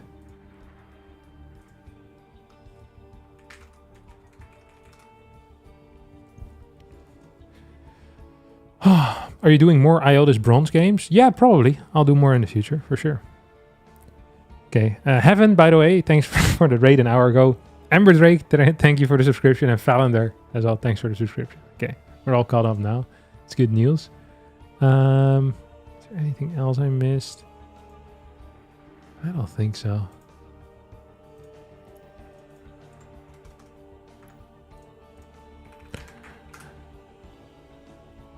I'm gonna need to quickly check who's my next player.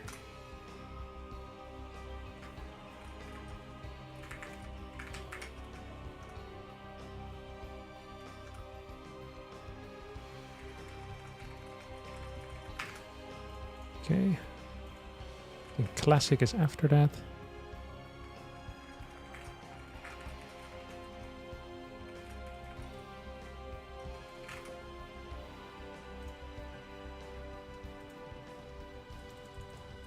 Posted some funny IOTIS on Reddit. Absolutely love them. I'm glad you do, buddy.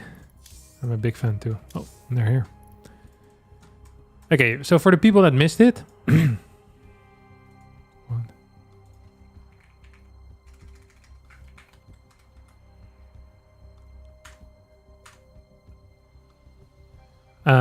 Shin won 3 times on the Sunday. He beat Clem, he beat Showtime, and he beat someone else. But I cannot remember who. Showtime, Clem, best of 1 Edge. 1, 2, 3, 4, 5, 6, 7, 8. Yeah, it's fine. Okay, works.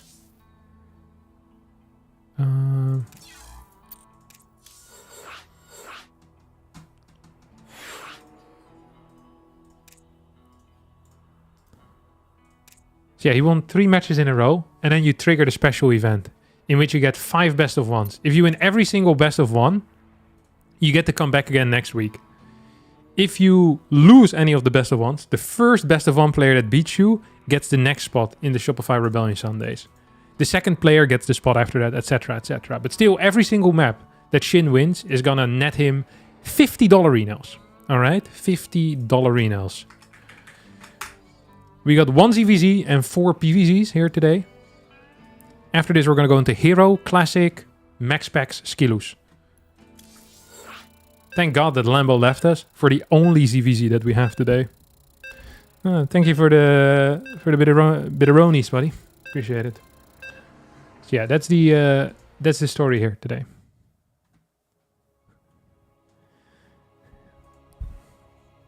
Where are the Terrans? Well, Clem already lost to Shin, so I didn't want to summon him again. And then I was honestly kind of excited to see a bunch of Protoss players. So So I don't know what to tell you. This is really on me. I probably should have just asked Maru. But I didn't. So yeah, make it out what you will. All right. Without further ado, 5 maps for SHIN against some of the highest level players. The special event here on the Super Sunday of the Shopify Rebellion Sunday, as we're going to open up with a 10 pool on the side of Solar, an aggressive build order, the aggressive build order in the new patch. The 12 pool, the 12 pool of the new patch, I guess. 10 pool is the new 12 pool. Orange is the new black. SHIN is the new gold. Many new things, but some things never go out of fashion, and that is sending a bunch of early links across the map. So in an ideal world here, SHIN opens up with a pool first, and that pool first would be at 17, I think. It could also be at 16, I don't actually know. I think he's going pool first. This smells like a pool first to me. Oh, no, he's just going to be too late for his hatch first. Look at that. No, he's in time. No, he's too late. Look at that. 15 minerals too late. A rookie maneuvering here, as the first 6 links are coming out. Now, we've seen this build a lot over the past weekend at the Home Story Cup. So we're going to have to wait and see how it's going to work out over here. Is he going to go triple hatch before a pool?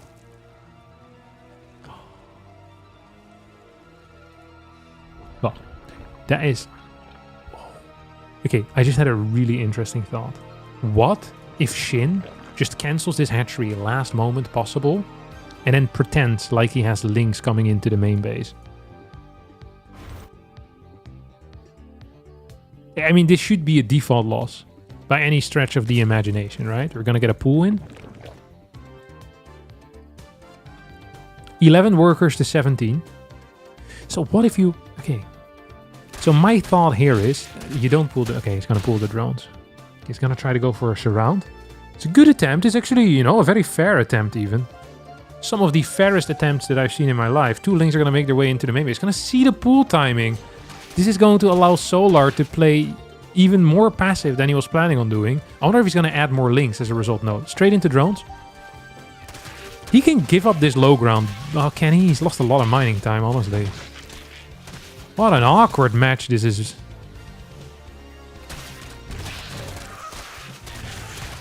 going to fight fully here with... I mean, this game over. GG gets called. Solar wins game number 1 and will be our player for next week. But let that not ruin the fun, as SHIN can still make some big dollarinos.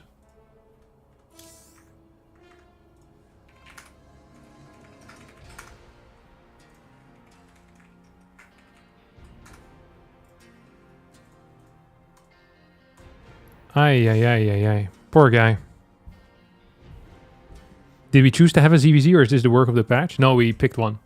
I haven't done a single mirror yet, so I was like, I might as well at this point. I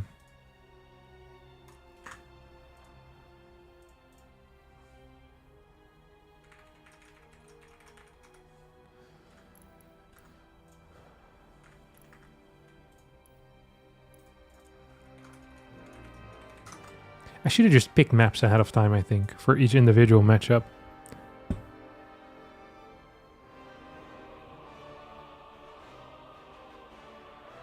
Is this the variety the community was promised? Yes.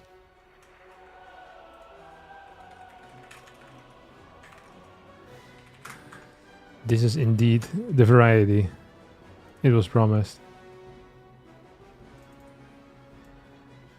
Thank you, Andy, for the subscription. Zerg versus Zerg is my favorite matchup involving 2 Zergs.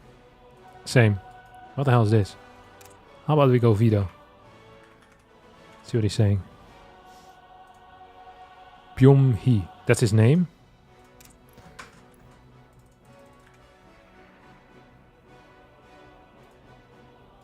Is it looking like that you're doing all of this? Looks like you're doing all of this? And then he said, Nem. And then here he laughed. And then herO said, Ahoya. Okay, I don't know what any of this means. But it is exciting nonetheless. The problem is that they use too much like slang. So it's impossible to use Google Translate for it.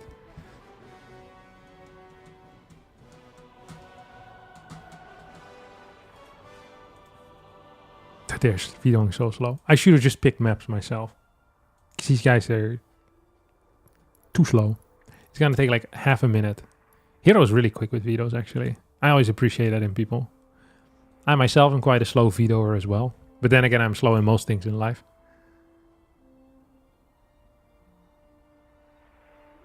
How do you not know Korean after all these years of StarCraft 2? Because I play my StarCraft 2 in English, not in Korean. 1, 2, 3, 4.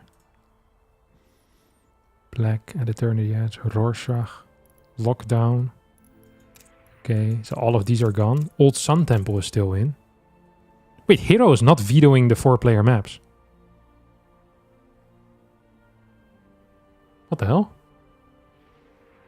No, wait, Fear is a 4-player map. Never mind. So he can do Sun, Old Sun Temple still. 1, 2, 3, 4, 5, 6. They both have one more veto.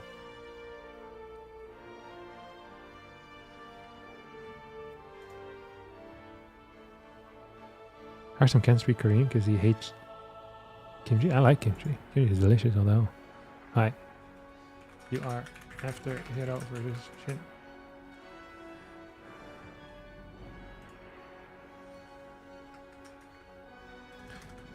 SHIN.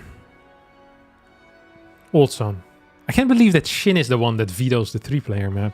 That is kind of deranged, no? What the hell do we even have left? Sanctuary. And Blackrock? No. Sanctuary and Rainfall.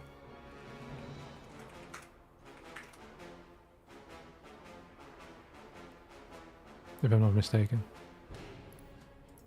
Yeah, next time I'm just gonna pick maps for them. It's taking too long in my opinion.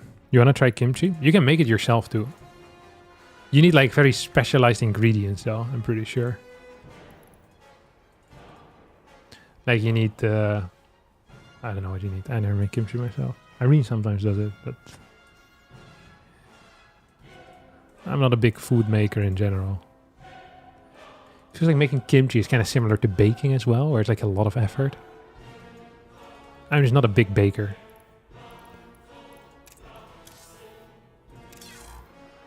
It's actually getting very late in Korea, isn't it? Yeah, you think that would be an issue, but my experience as a kind of a Korean expert is that the Koreans, they stay up till 5 a.m., 6 a.m., 7 a.m., and then they go to bed. They actually prefer playing a little bit later because they have no real sleep schedule. So I'm saying it how it is here. I'm speaking the truth. All right. Game 2 in the SHIN 5 match shenanigans. We're gonna get herO versus SHIN. I'm very curious to see if herO has some new styles, some new builds prepared. If that's the case, I'm very excited. Wait, what the hell just happened? Did I mess up? The game just didn't start, no?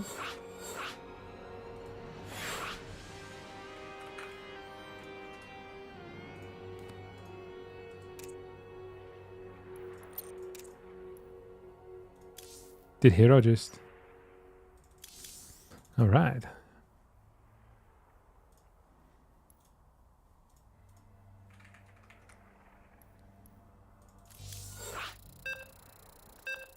Don't know what happened there, but it is what it is. Let's see what SHIN's saying. He said buggy game. Interesting. Alright. Sanctuary the Third. SHIN versus herO. Now, I am very curious to see what our good friend SHIN has. Oh my god. This was a horrific worker split. Look at this. This poor mineral patch that is close by to the hatchery, being completely unattended here. This is deranged. Dude, look at, he's doing his... if you select all drones, you can see how many times he's doing the worker boosting. You see that? That's 2. 2 out of 8. It's not a great set. Bounce? This one's gonna bounce. No, it didn't. Okay, now no more bounces. Oh, never mind. There's a new open one. Oh, look at that. Nice little bounce out of SHIN. And this is going to be a terrible timing on this hatchery. I think this map is already quite bad for mining too. And he also stopped accelerate boosting. herO opening up with a gate scout, so he doesn't even want to block his opponent's natural. Gonna get a 15 hatch. Now he's already walking over to potentially walk over to his third base location. This is actually insane for timing. He went 112 on a 15 hatch. I'm pretty sure I was getting 112 on 16 hatches. He's 50 minerals behind for no reason. That is kind of crazy. herO shows up late. Does have a gas, so cannon rush is kind of out of the question here. Could maybe go up here. Fill this thing up a bit faster. Interesting that herO doesn't seem to see any value in blocking this natural. So for the people that don't know, it's much easier nowadays to block the natural, because you just send the worker after the pylon and you consistently get the block off. There's nothing that the Zerg can do that is even remotely decent to deal with it. So yeah, not seeing that is honestly very surprising to me. herO instead is just going to be harassing those drones. I'll leave it to herO for some good old workplace harassment. Classic Protoss players. Am I right, guys? He's also playing the 19 Nexus 20 pylon. You have a small worker cut there. I think it's decent. And then I think also a tiny supply block sometimes. Let's take a look at his Stargate timing though. That's what I'm most interested in.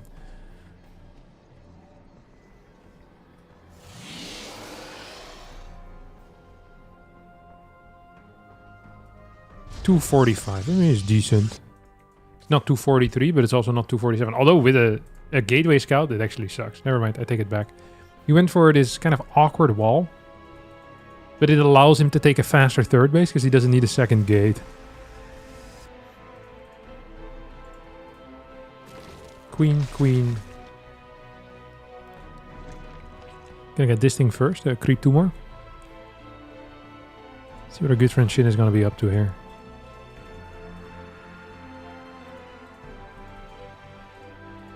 Stalker.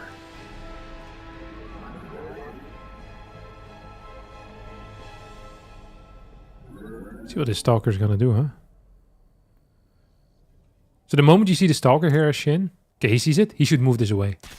Okay, look first person here for herO. He cannot see that because the pillar blocks this. That's what Lambo pointed out earlier as well.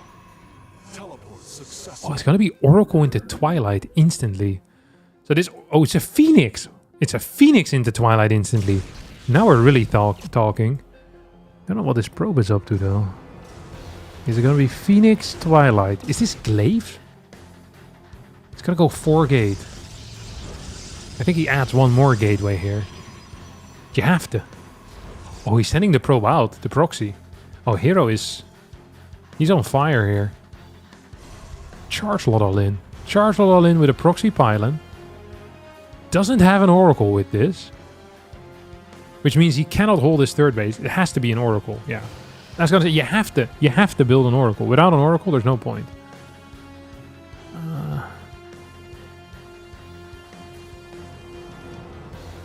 Evo chamber comes out here for SHIN. Pylon is being proxied very far away, but this is just the first pylon. Don't forget, you can keep adding more and more pylons. Fast Evo chamber means late Baneling Nest. Or sorry, late Roach Warren, most of the time. Okay, Oracle pops out here, moves over, barely in time to deal with this Link Flood. Actually, not in time to deal with this Link Flood, but this in a way might make SHIN feel a little bit more seen. But he needs to recharge this. He needs to send a worker over right now. Okay, it's not gonna be necessary apparently. Get a 4 Zealot Warp in here, 520. So that means, I mean, we're gonna get 12 Zealots before any Banelings will hit the field. That is what that means. That is absolutely what that means. And SHIN seems to be fully unaware here. He is getting blasted, or he's about to get blasted. Next warp in. Oh, money's not available. Okay, we have a Ling that is scouting. It's gonna get the read here. Well done. Good job by SHIN. And now the play, I think, is to pull all queens into this position. Start morphing some banelings. Immediately, the moment you can. 5 queens. Do we have a 6th queen? No, 5 queens. That's it. Spores not here, not available. Banelings need to be morphed right now. They need to be morphed the second the nest finished up, I think. Drones need to pull. No, no, no. Oh my god, this is a cleanish hold. Oracle's gonna do quite a bit of damage though, as this is the last queen remaining. Although after that, Oracle's running out of energy. This is going to be a hold out of SHIN on 49 drones, pure Ling queen. And now there's 2 things you could say here. 1, oh, Zerk is so broken. True. But also, why the hell would you play this build if it cannot even kill probably the weakest possible response? Although, at the end of the day, maybe not even that bad of a trade. 2100 resources lost to 1700. There's going to be an Archon. I don't know about this Baneling run by. That seems kind of wild. Oracle's still alive. He's going to hit a stasis here right in the middle. It's not going to hit the stasis. Try to hit the stasis right in the middle. Take a look at the first person view here for herO. What is he up to? He's looking at his 3rd base. He's looking at the Oracle. He's looking at his 3rd base. He's in time. He is in time. As 2 Banelings here split towards the bottom. Beautiful move out of SHIN. Gets 8 worker kills. And that Archon is about to potentially die. We have a recharge available here. Another Archon gets morphed in the back. This Archon is dealing so much damage. 20 kills on that Archon. Pro pool is good, but 11 workers end up going down. 6 roaches immediately on the way behind this. As SHIN goes up to 68 drones. Roach, queen, +1 is out. It's going to go up to 4 queens. And I think herO doesn't have the ability to move across the map right now. Yes. Well, actually, yes. 8 gateways already. 8 gateways are done here for herO. And that means that with a single pilot, he actually has a phenomenal reinforcement ability that I wonder if SHIN can cover that with just roaches. I'm actually not sure. Actually, I'm not sure.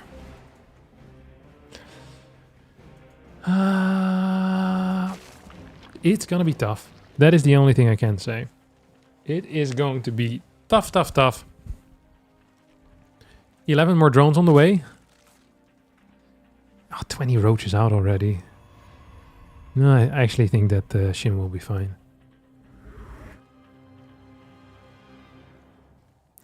You know, I always say about the roach, I'd rather not have these guys in my house. Because roaches are genuinely disgusting. It has nothing to do with the StarCraft 2 context, but it's still good to know. Oh. Roaches here on top in a good position. These roaches in not as hot a spot. Although I don't think this is enough to really deal with. He's going to move into a little bit of a choke here. He's going to be just fine. Takes out the top side here as well. As SHIN, after losing the first game to Solar, finds his strength. The strength within. And so far is doing a good job of holding this attack. Queens are helping out. Roach is being rallied in. Get grooved spines. +1 range.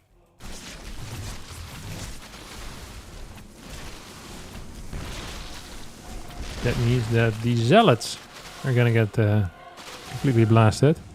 I mean, it's 73 workers to 69. Storm is on the way. +2 is on the way. Robo is on the way. Storm just has gotten a little bit worse. I think we're actually going to get a full Ravager Hydra in here. That's what I would expect at this point.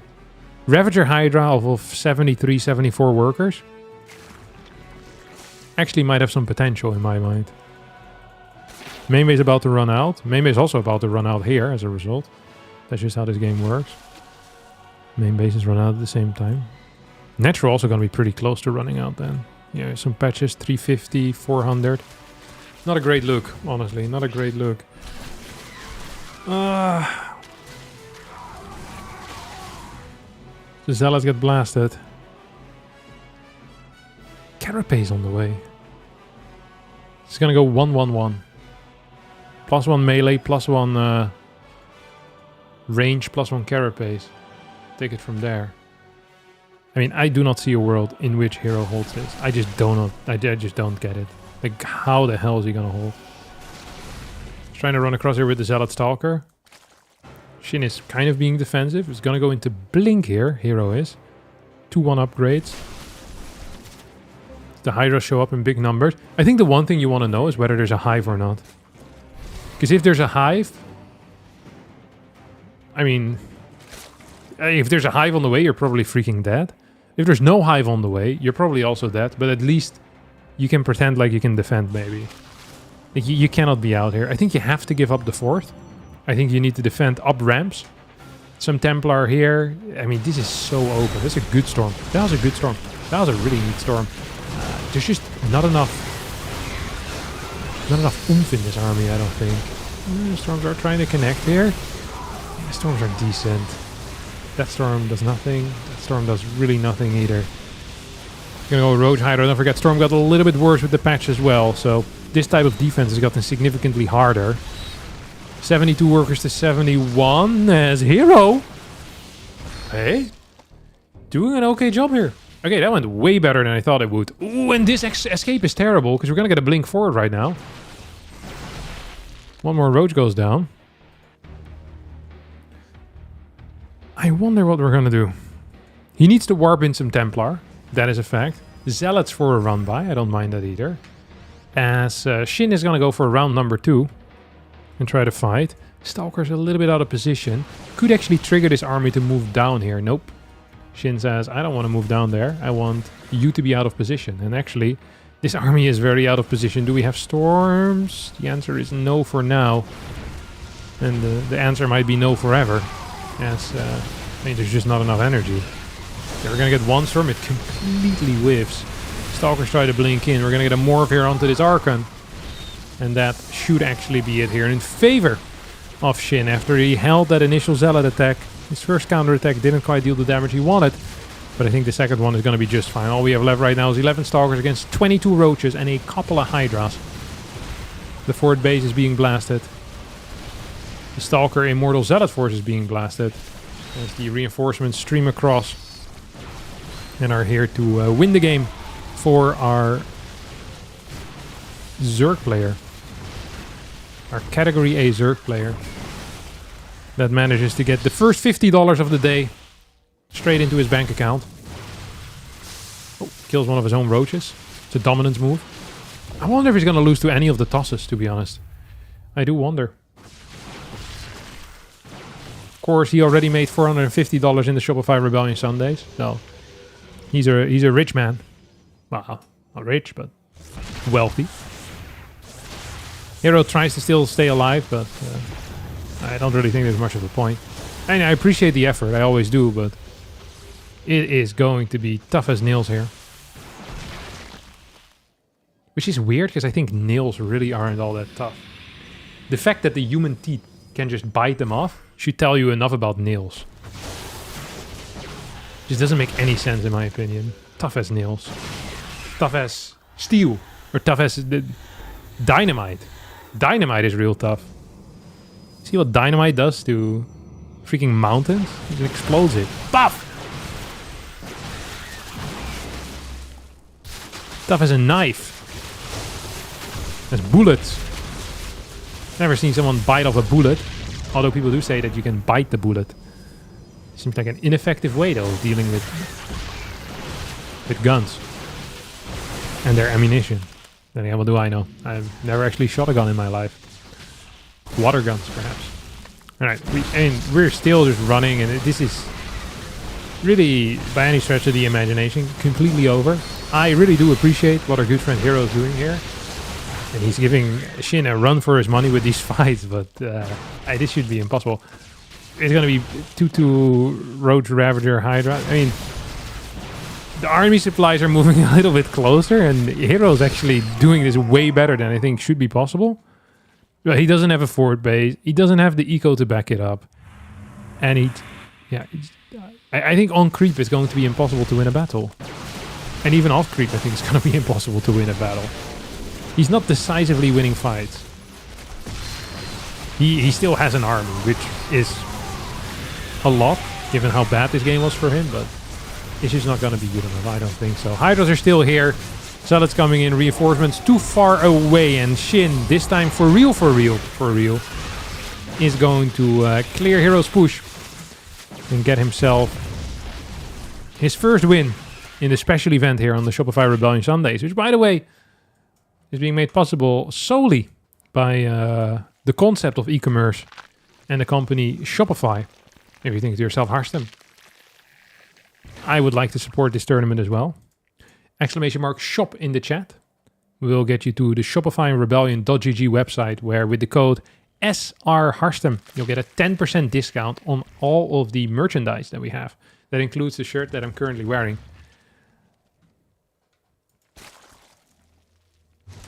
10%. Not 5, not 6, not 8, not 9, not 10. But 10.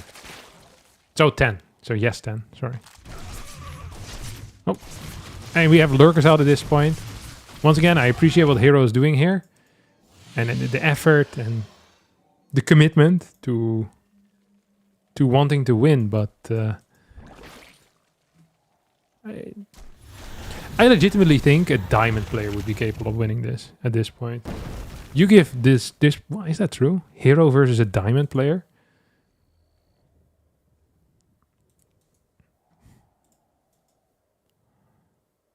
I don't know if it's true.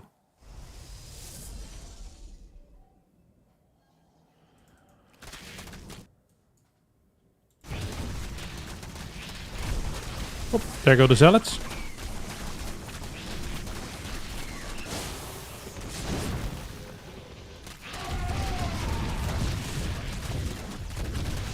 And that is still it.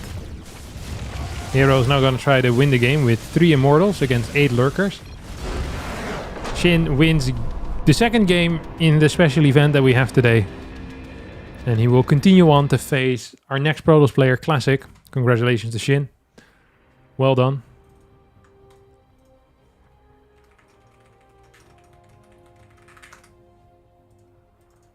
Finish. I'm sorry, herO, that you had to stay up for this. Happens to the best.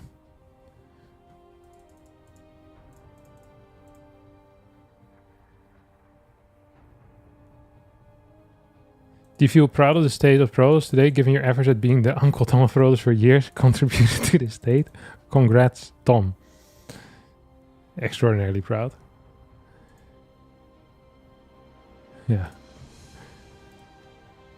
Harstem, I'm a prick, but I will try not to be one for my child. What are the main lessons provide to a younger generation? I'm compiling a list of advice from all the people I followed in my formative years, when you're challenging Snoot, Scarlet, and the like. Apologies if I'm interrupting the flow. I don't know. For the advice, try your best. Anything you do, put your heart into it. So it's most important, isn't it? No one likes, what do you call them? Cynical people. That's what you should do. Don't be cynical and keep fighting the good fight. Yeah. Has the view count for StarCraft 2 increased since the patch? On my channel, yes. Significantly.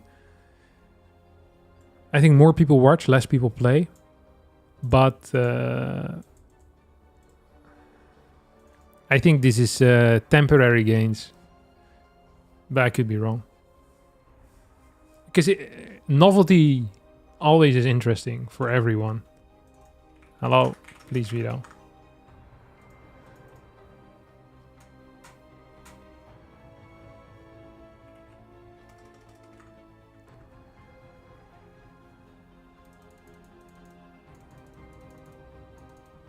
So it's like, yeah, I don't know. Once the novelty wears off, that's when you can really see whether it was successful for viewers, I guess. I think the reality of it also is that, at least for me, like, you just cut off a longer portion of the game at the start, and then the rest of the game is fairly similar, although a bit more imbalanced. I think that's at least my takeaway.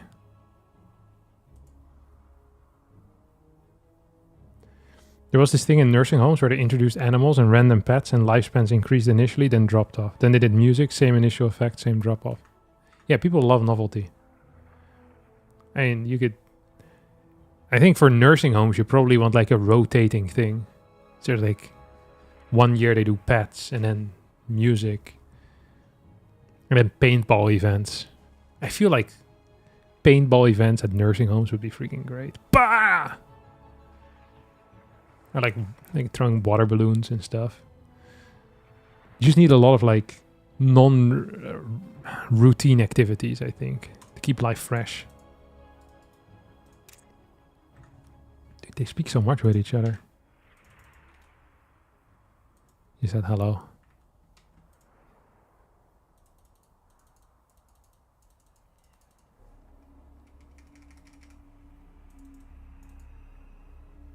Please don't speak French in my chat. I don't have a lot of rules, but that is one of them.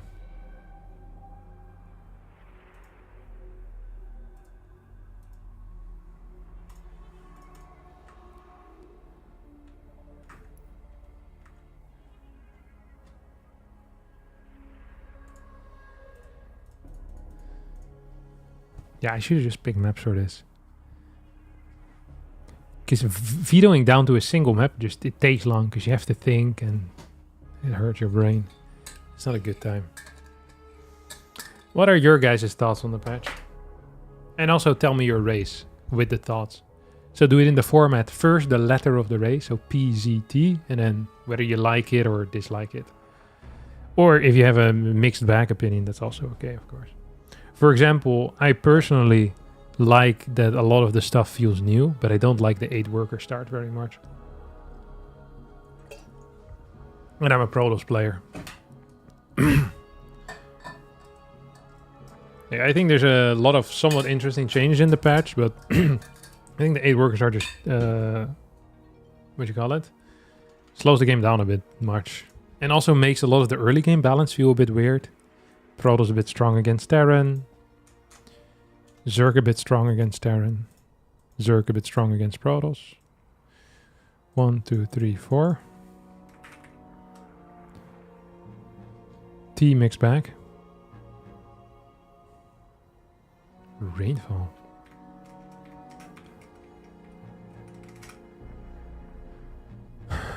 Yeah, there's a weird bug now, no? I did see that. Yeah. It reminds me of the...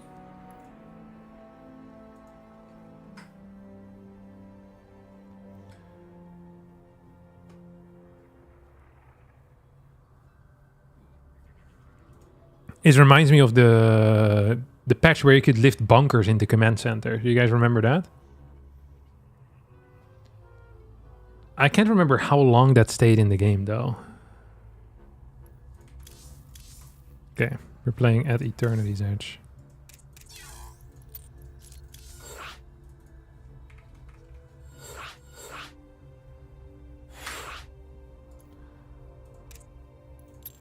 But yeah, I mean, obviously this bug needs to be fixed ASAP. Or then, ideally, also some more changes. Because Zerg seems a little bit strong.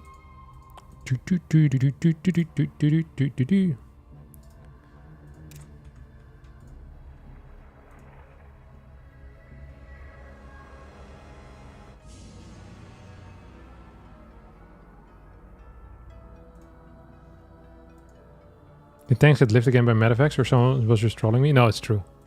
But it's an accident, I think. Because Widow Mines can also be lifted by medevacs while they're burrowed. And then you can shoot with the Widow Mine from within the medevac. I was watching some clips, it looks very silly.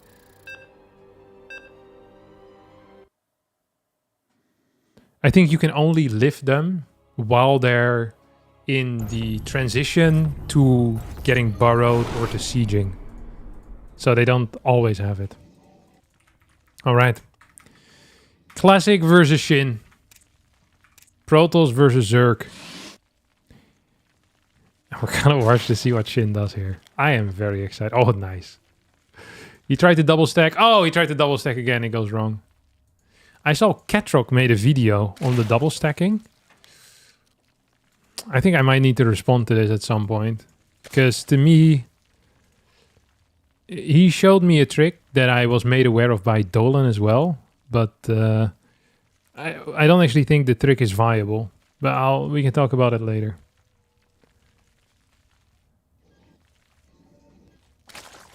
Because some worker stacking trick.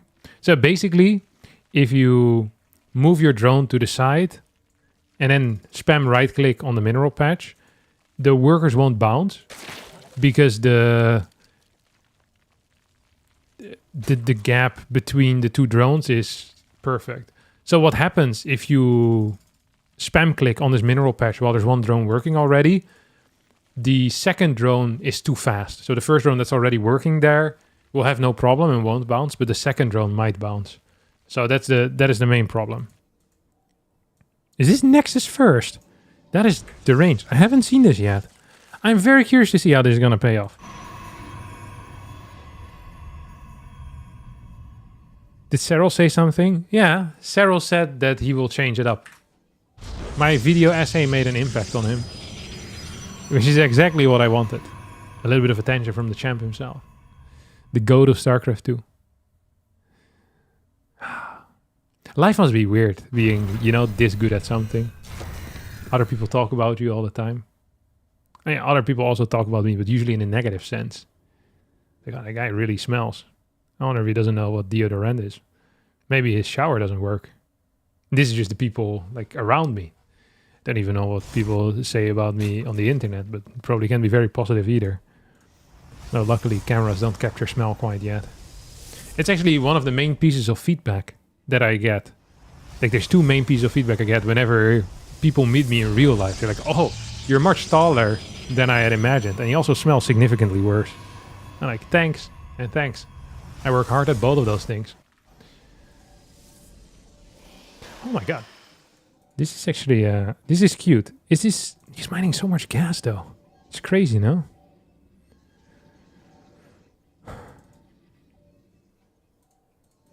Zealot? Does he build the Stargate in the wall? He cancels the Zealot because he's crazy like that. I like this. This is very good eco. I haven't actually played Nexus First yet, which surprises me now that I say it out loud. Why haven't I played Nexus First yet? It seems like a build that makes some sense to try at least. But I haven't. Those are great achievements. Yeah, I know. I'm an achieved individual. Okay, here come the two links. He also didn't chrono the adept here, by the way. So these links are just going to get in for free. We're going to get 10 links out. So he's going to link flood. Oh, this seems... Oh, I don't like this. Oh, they're going to spend more time vetoing than playing this game. This is the last time I'm inviting SHIN to anything. Next time I'm in Korea, I'm going to invite everyone over for dinner except SHIN. Because this is how he treats people that invite him to fun stuff. He just link floods. What the hell is this? Oh my god. We have an adept. The gateway is not going to be in time here. And the void ray isn't out. And classic is in a world of trouble. What a terrible game. Whoa. Hold that thought. Actually, we have a bit of a blunder here. Is that... Well, never mind. The pylon went down, but then also the pylon died. The void ray is gonna pop out. We get a hold position here on the probes. And the adept is trying his absolute best, but is not going to succeed. Because there's 5,000 links and there's just a single void ray. And Classic here has to come to terms with reality that he's lost this game. After vetoing for 4.5 minutes, he lost in 4 minutes and 47 seconds. So at least he beat the veto timing. SHIN takes his second map here of the day. Is up to $100. And now we will be moving over to America to meet up with some European fellas. That is why not Nexus First. No, that is not why. This is not supposed to happen. You can just hold this with Nexus First. I mean, his first adept was out of position. His wall was late. This doesn't count. I think Maxpax is our next player, if I'm not mistaken.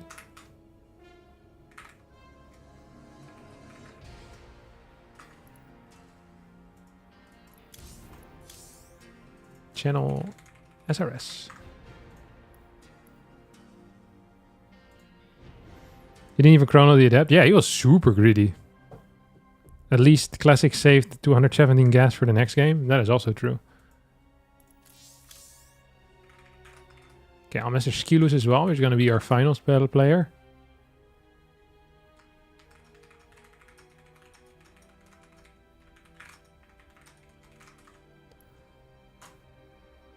Let's see where SHIN is at.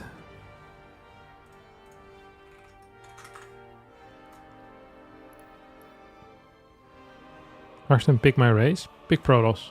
Is the best one.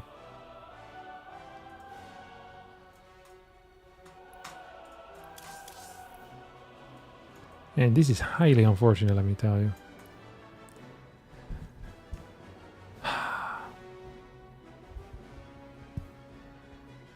Next is first dice to a 12 pool.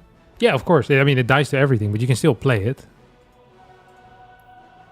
Oh, he had to turn on his VPN, I think. Okay, I'll flip a coin as well.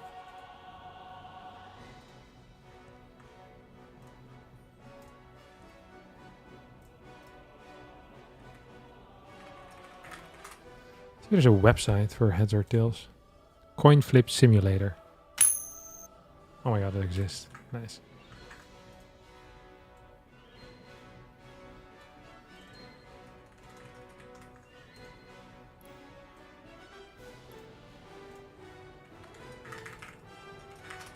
Good, I'll flip a coin for the thing. Yeah, in a way that you guys can see it too. Your political profile. I'm a left libertarian, according to the advertisement. Nice. Okay, heads is Maxpax gets a server, and tails is SHIN gets a server. Heads. Maxpax gets the server. So we're playing on Central.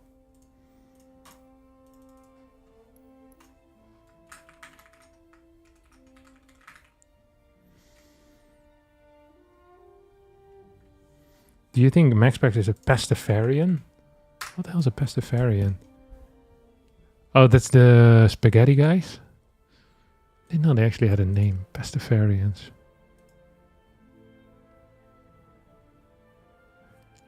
They believe in a heaven with a beer volcano and a stripper factory. Interesting. I don't think Maxpax is part of the Pastafarians. It's an actual religion? Yeah, I'm sure it does. It is. I hope you guys have a great time at church. 1, 2, 3, 4.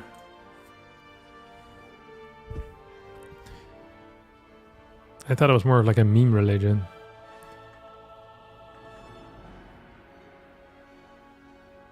Guess I was wrong.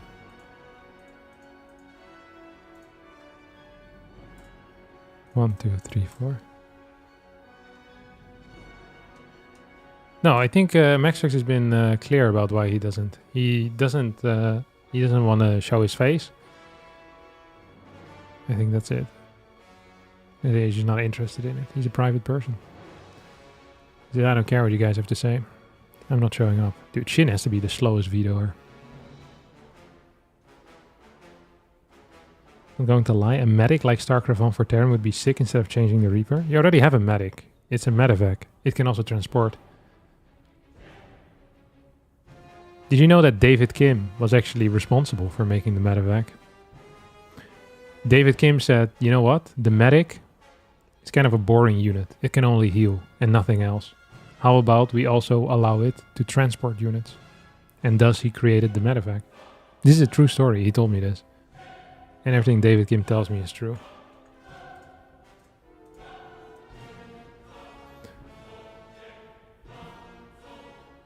Medics are terrible. I like the way that medics look though. When they do the cast the heal. I think it looks sick. It does feel nice to have. Pam pata pam pam pam.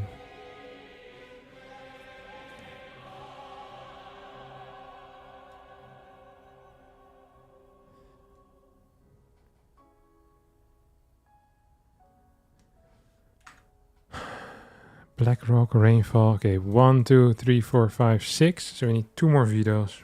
Yeah, this is the last time I'm letting these guys pick maps. Rainfall, Roars. So what do we have left over? It's so hard to remember. We have Washout. We have Old Sun. And At Eternity's Edge.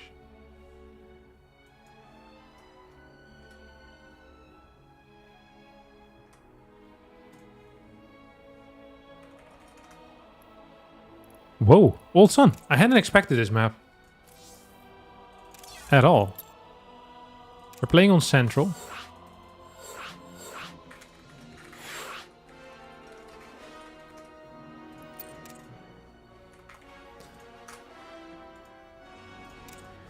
Oh, dude, I just hit myself in the face. You see that? Yeah, that hurt. I lost control of my hand for a second. I wanted to scratch my nose or something, but I forgot there was the microphone arm. I freaking punched myself. I don't know why I would do that. Dude, my lip would have been in way less pain if I just hadn't punched myself. Is it bleeding? It is bleeding. Dang it. Freaking crazy. Alright. We're ready?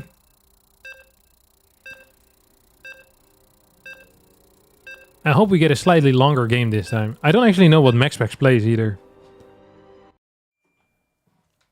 Like, I'm just not familiar with his style post-patch.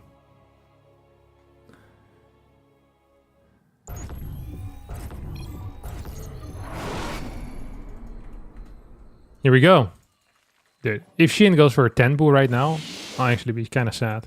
But also, it would be funny. So, for the people that are not familiar with this map, it is impossible to spawn in the vertical, which means you cannot spawn here if you're Maxpax, and you know that your opponent cannot spawn here. Then there's 2 locations remaining, either the diagonal or the horizontal. So you need to scout both of these. So for SHIN, that is going to be scouting this base and this base. And for Maxpax, that's going to be, ooh, a no scout here to start things off with. Or at least a late scout. It's probably going to be a gate scout, to be honest. If I know my Maxpax lore.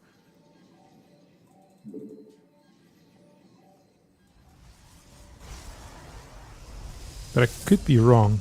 No pool first out of SHIN? This doesn't seem to be the case. Okay, it's a 15 hatch enjoyer. Oh. Poof. Beautiful 15 hatch.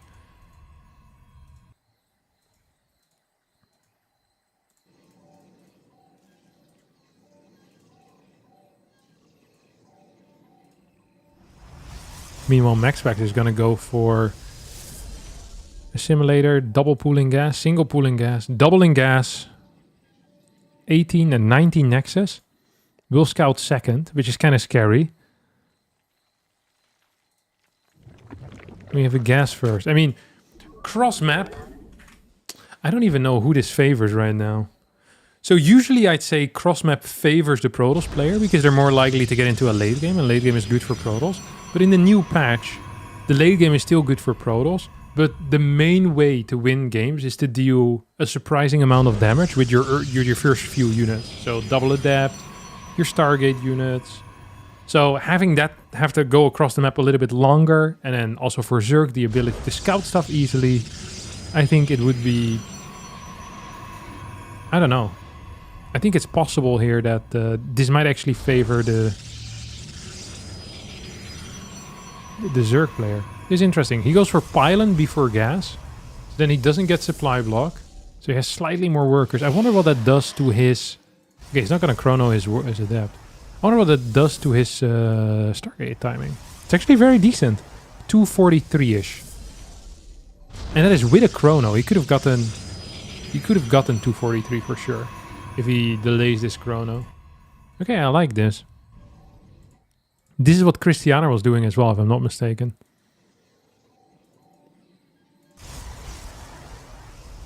Okay, so no chrono on adepts. We get double queen, tumor in the natural, and the standard, what is it, like 32 hatch? Is that what they play nowadays? Yep, there we go, 32 hatch. The Overlord flies in. It's gonna go Adept Stalker. So what you want to do here is you hold position, or at least you keep this this Overlord here. Ooh, Adept is not gonna cancel. That means that the links do get to go in. That means that the Overlord gets to escape, which is just awful stuff. Goes into the main base. Overlord needs to run away. Just go into the dead space here. It's fairly safe. This Ling denies a little bit more mining time, but really not the end of the world. 4 Lings at home. We have Zergling Speed coming in here too. And our first Oracle is just going to get rallied across the map. Second gate or no second gate, that is the question here. It's going to be no second gate and instead a Nexus. Oracle's going to stay at home as well. As the first spore gets constructed. 3 queens are out, 4th queen on the way. I am surprised. First of all, that there's a second Overlord here. That is very surprising. Second of all, that Maxpax is playing 2 units into 3rd. This is extremely risky. Natural, completely open. SHIN is going to get supplied up for a little while. So is Maxpax, but that's just to do with poor macro, not with anything else. Like, he didn't lose an Overlord. He just forgot to build a pylon. That is different, okay? That is the difference between driving into a 3 because you just did this with your steering wheel, or driving into a 3 because another guy pushed you into the 3 with their car. Maybe a bigger and a stronger car. Then the only mistake you made is not having a stronger car. I remember when I was a young kid, you had this TV show where you had these robots that would fight each other. And they... in like an arena, but I'm not sure if I dreamt this or not, or if it was a video game. And basically you had like a guy with like a saw that would try to saw out the other robots, and there would be like a guy controlling the robot as well. And then you had like a tank, and it could push the robots, and there was like stuff in the arena itself as well, like random events. And this was on TV. Robot Wars, BattleBots. It still exists. I remember watching that as a kid and thinking, this is actually one of the coolest things in the world. Like, the fact that that exists is so sick. Like, freaking robot, like, this is actually a child's dream, you know? BattleBots. There's the one with the big hammer. Did they just keep coming back? Kind of like within the UFC, you just had like a limited amount of fighters. And they would like improve them a bit and then it'd come back.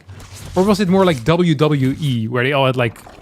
surely there is like an optimal way of having like a certain type of weapon. Because I think there was a dude with a flamethrower as well, I'm pretty sure. Or maybe it was like an event that happened on the map. The flipping robots were OP. Or maybe there's like a rock, paper, scissory meta. I think if you won, you'd come back. There were house robots and the contestants brought new robots each episode. Okay, sick. Arena hazard zones. That is so cool. Okay, what the hell is happening here? So we have Maxpax going triple Oracle into Stalker push out. Very standard old school way of playing. He's gonna follow this up with Fleet Beacon Templar Archive. So maybe Mothership plus Storm is my current thinking. Out of SHIN we're getting a Starport. Out of SHIN we're getting a Starport. A lot of links with +1. Or sorry, Starport Aspire, excuse me. And I think this is gonna go into Muta here as well. Oracle's taking a lot of damage. Blink wasn't even done yet. Maxpax getting completely blasted here as he's floating about 1,600 resources. Starts his mothership. Has to go back home. Tail tucked. I'm surprised to see 12 more links. I think this should just be pure drone from here on out. I think you can go up to 95 drones at this point. There's going to be zero pressure heading your way. None. Nada. Nientos. Zero with a J, which you know is a very low amount. Bailing is coming in here. Oh, this is terrible. Is he gonna try to kill him with just links? That is a disastrous plan, isn't it? There's no way that works. There's still 3 oracles out. This is to be the worst idea that SHIN has had today. And he also thought of playing 3 hatch before pool against Solar earlier today. So the bar for bad IDs is quite low. High. For bad IDs, it's high. For good IDs, it's low. 88 drones are out. It's going to be... Oh, fake Spire. Fake Spire is very cute. I like it. I do like fake Spire. Yeah. That is nice.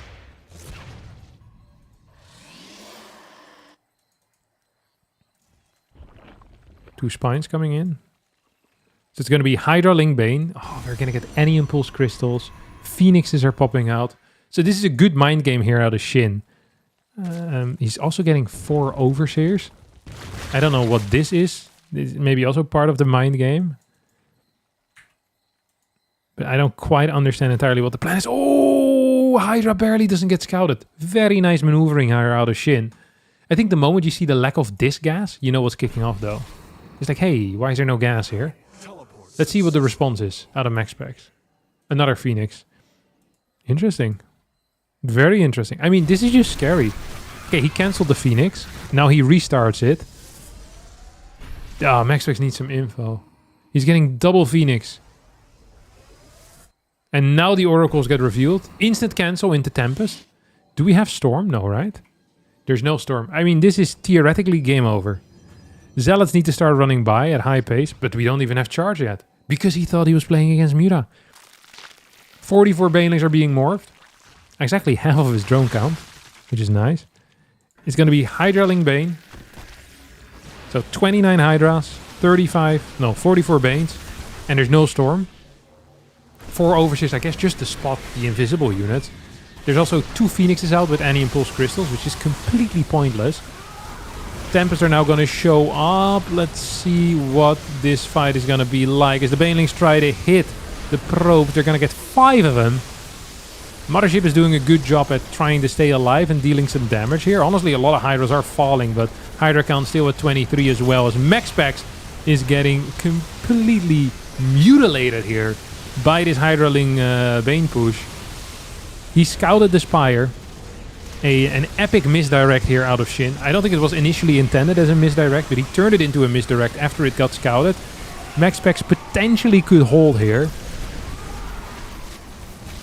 As the Mothership stays alive, Storm is about to finish up. And Maxpax actually... Oh, wow.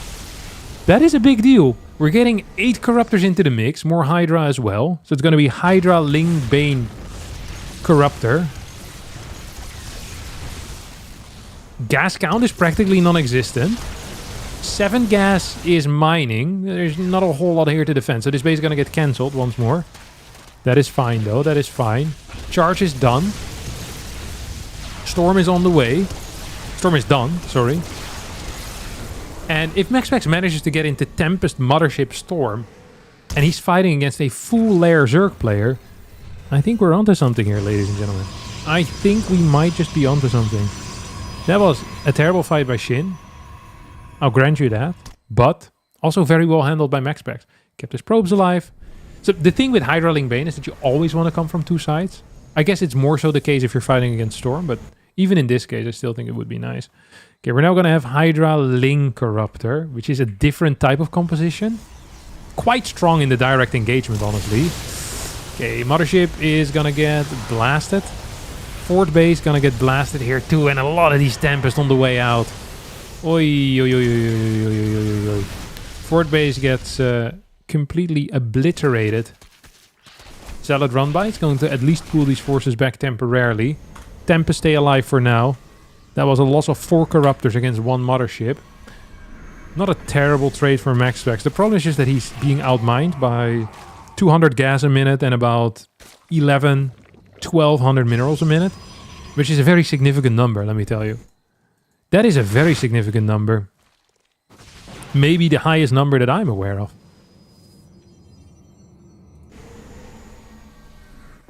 Oh, can we get a storm? Yes, we can get a storm.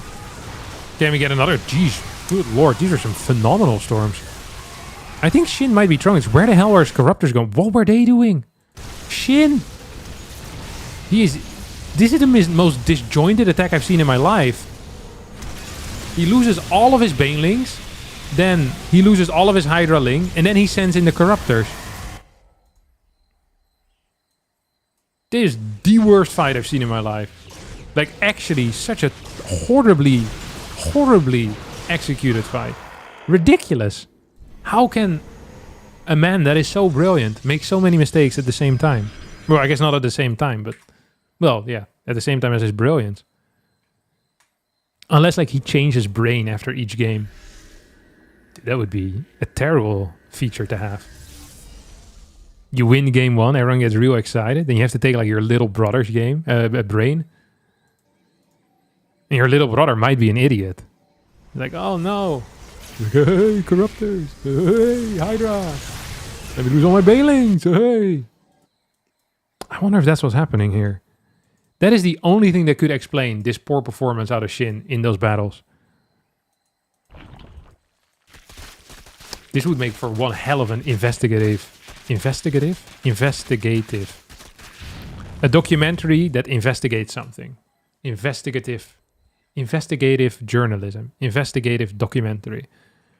So if there's any journalist in the chat that like investigating,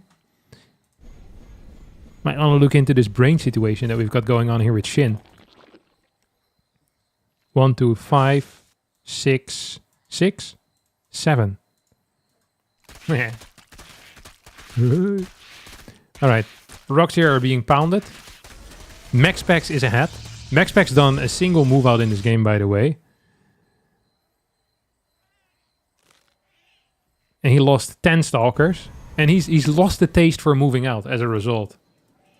This is like if you go to like a restaurant of a certain imagine the first time you have like Italian food and you get food poisoning, you know? What is the chance the next time someone suggests, hey, we should get some Italian? You go like, I don't think, like there's no chance you're gonna say, it sounds great, I want to go again. It's like, no, last time I had Italian, which also was the first time, I got freaking blasted. You know, I spent 3 days on the toilet. I lost 12 kilos. Half of my big intestine is gone. Just went out. My life has never been the same since. My wife left me. I lost a leg. People tell me I smell different. Never again will I eat Italian food. This is a nice drop, by the way. SHIN, I don't quite understand how he gets another chance at this. He gets a get out of jail for free card. Which I guess is just playing Zerg at this point. Oh, big drop in the main. No adrenal glands, is there? No adrenal glands. Look at a big recall. What do we have in that recall? Ooh, this is scary. This is scary. He needs to pull back. What was in that recall? That was the entire army. Talking about get out of jail for free cards. We got a recall into the main that does get Maxpax out of jail for free. Which is nice.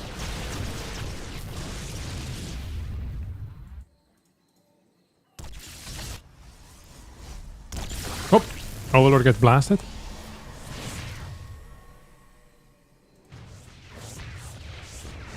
Poof. There goes another Overlord.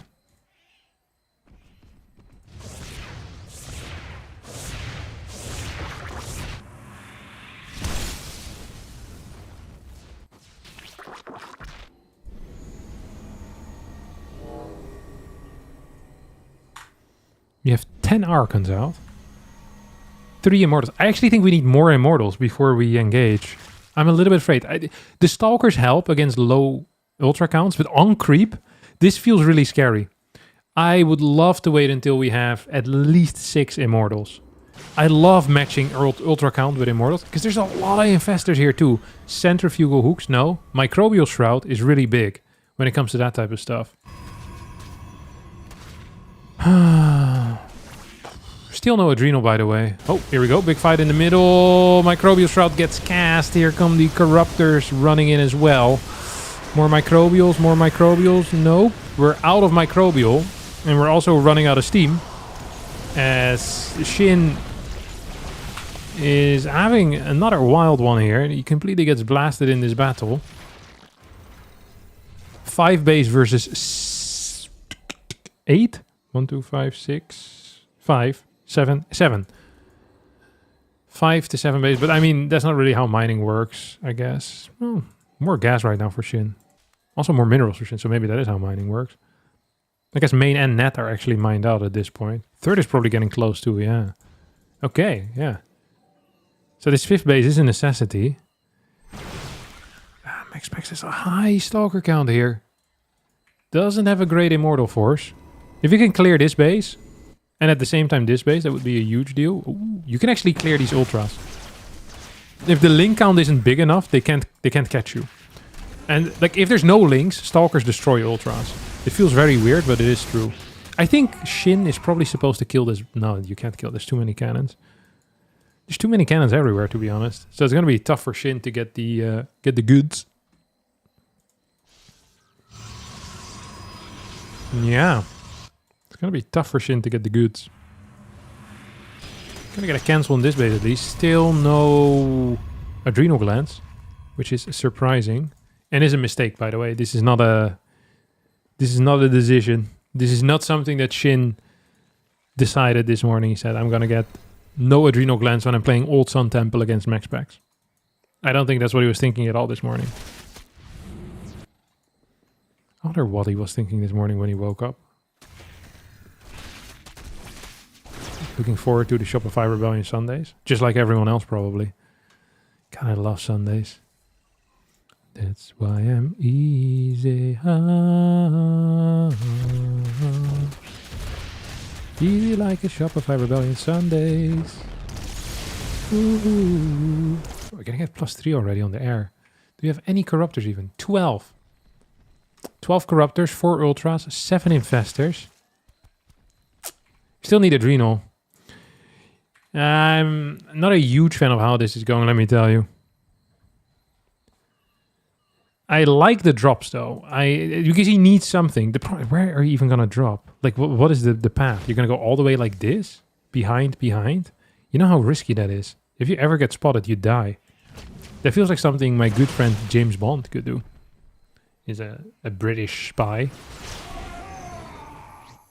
who has done many things over the years. And a bunch of books written about him as well.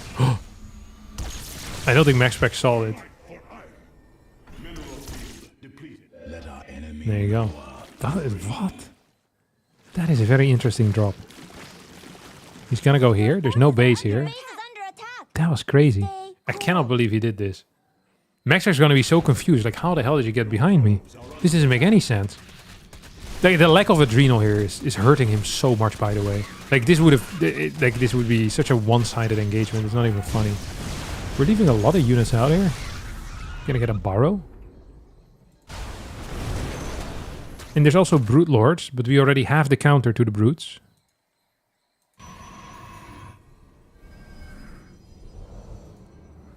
I think Maxpax is forgetting about the... Oh no, he's just building cannons to deal with it. I thought he was forgetting about the Zerglings. This is turning into an interesting game, actually. Usually this ends well for the Protoss player, by the way, late games. Generally. Oh, we're gonna redrop. No, we're not. He's gonna go. He really... Like, not having adrenal here is actually one of the 8 sins. Gluttony. Greed. Forgetting adrenal glands. And then there's 5 others. Murder, maybe? Like being... like having a big ego is maybe one. Not being humble. Pride? Yeah. Pride. Pride, murder, assault. Fraud is not allowed either, I think. Tax evasion. Lust is one too, of course. Yeah. I think those are all 8. I already said gluttony. Yeah. Not tipping enough when you go to America. I feel like a lot of the deadly sins are quite wordy, now that I think about it.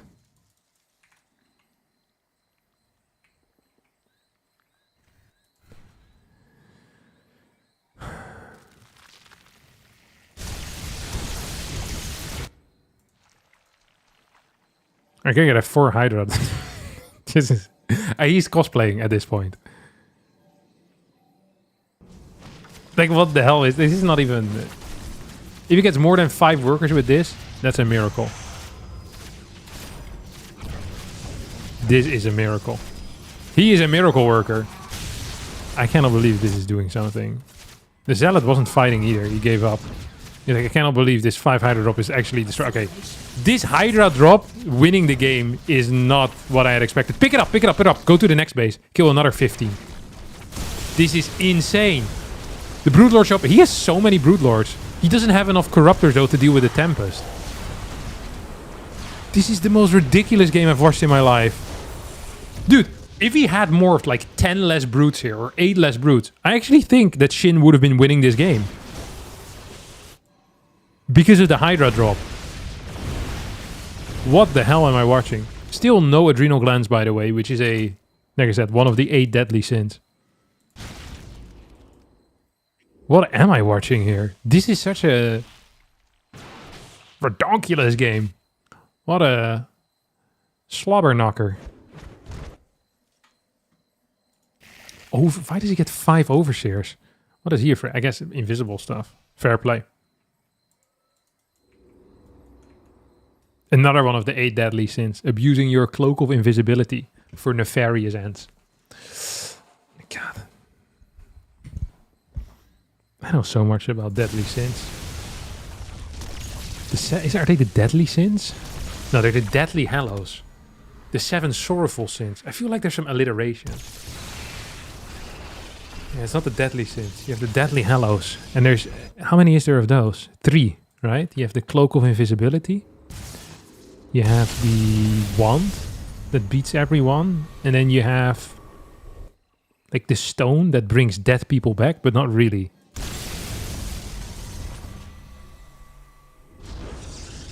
A poor set of items, if you ask me. 12 Corruptors now coming out. This is a weird army split. Can't you just send the Broodlords here? Quick question. I think he... like, what happens... Oh, I guess he recalls. And then you're cool. Never mind. I just answered my own question. Before you guys could make fun of me for my poor thinking skills. I'm gonna have to do that another time when I say something else stupid. Oh, there comes the recall that we were warned about. I think a couple of Neurals here would do some good work. We have Neural. It's just not being cast for some reason. Okay, here comes the flank. Here come the Brutes. Why is he not attacking? Does he hate winning fights? Shin hates winning fights. What a terrible way to find out. I think he might still be doing it though. No, you cannot attack into Protoss, can you? Corruptors now move in. Are gonna get some of the units. 3 Tempests remain. 5 more Corruptors on the way. Dude, if Adrenal was here, this game would be over. I'm telling you. Imagine building 600 Zerglings right now with Adrenal Glands. That is a game changer. That is. Why is he building the mothership over here? That doesn't even make any sense. GG gets called. Maxpax wins this game with very little in the bank because that 4 Hydra drop killed 15 probes. This was legitimately one of the games of all time. I don't think anyone is going to believe you when you guys talk. I can already feel like a lot of these conversations tonight. You know, I know a lot of the lads, they watch Shopify Rebellion Sundays in their little room all the way upstairs or in their basement. And they come, you know, back to dinner. Their partner asks them, "Hey, honey." Or maybe it's a deeper voice. "Hey, honey. How are the games?" And then you have to explain to your partner that a 4 Hydra drop killed 15 workers and then Shin still lost it. Dude, that's going to be the weirdest conversation ever. It's going to be so awkward. I do not at all envy you guys having to explain this to your family.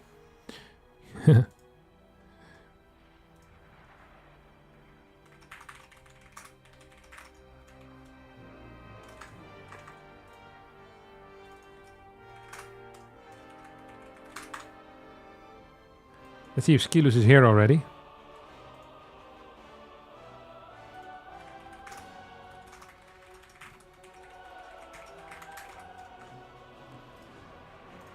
All right, we'll give hats for Skillous and tails for Shin.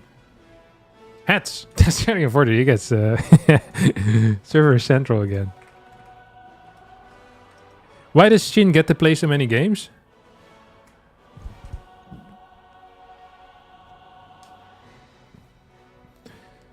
The Philosopher's Stone? The Philosopher's Stone wasn't one of the Deathly Hallows, though, was it?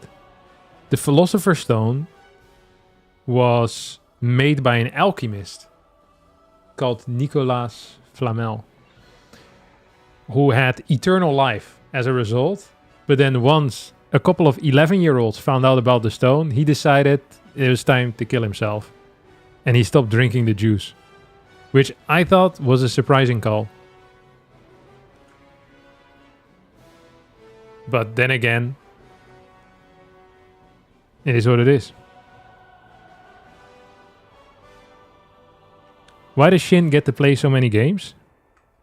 Oh, right, because it's Super Sunday today. SHIN won the last 3 editions of the Shopify Rebellion Sunday, beating Clem, beating Showtime, and beating one more person whose name I forgot. Let's see if we can figure it out together. Who else did he beat? Shopify Rebellion. Oh, okay, here we go. I keep forgetting we have a Wikipedia. So would it be like week 4 or something? That was SHIN Showtime. So then we get week 5. That was Clem. So it was Cure. He beat Cure. Right. With a 3-0 score as well. One-sided approach.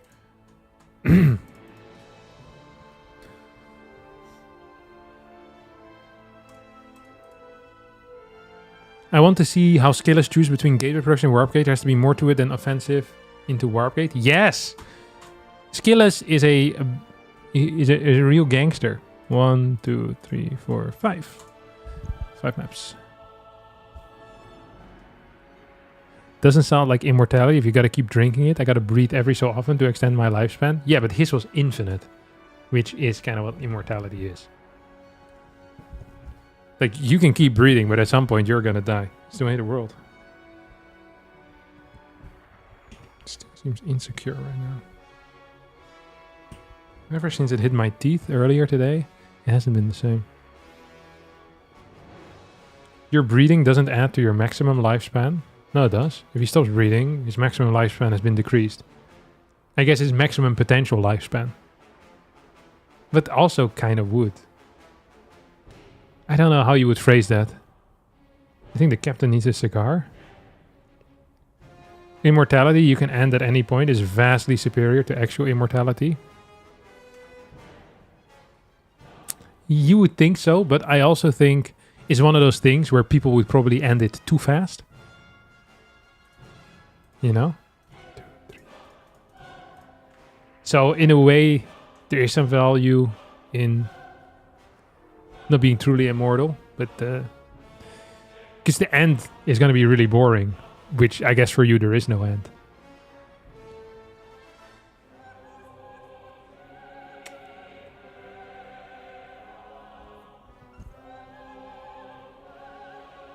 It's still superior to chilling millions of years while waiting for the heat death of the universe. I think at that point you're probably just going to be having such a great time. You're just going to be meditating for millions of years. You'll just be hungry and stuff, which sucks, I guess. I wonder if you'd still get... I mean, it depends a bit on, like, the conditions.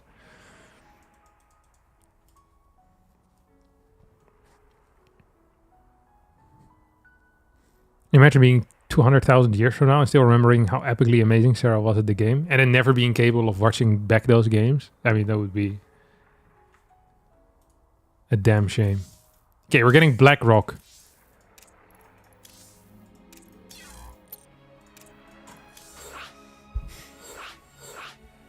BlackRock. BlackRock is one of my favorite investment firms. One of my least favorite maps. No, just kidding. It is my favorite map. I really like this.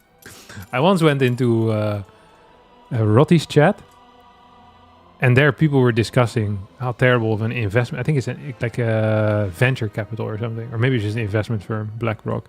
And people were getting very angry about it. I then did zero research into it.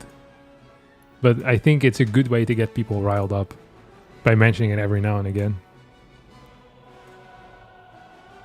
Because this map is actually called after the BlackRock clan, which is the clan of like some Blade Masters, I think. Or maybe some Farseers in Warcraft 3. But every time I'm going to reference this map, I'm going to reference it as the map that is named after the greatest investment firm on Earth. See, I can get some people riled up. Get the people going! Alright.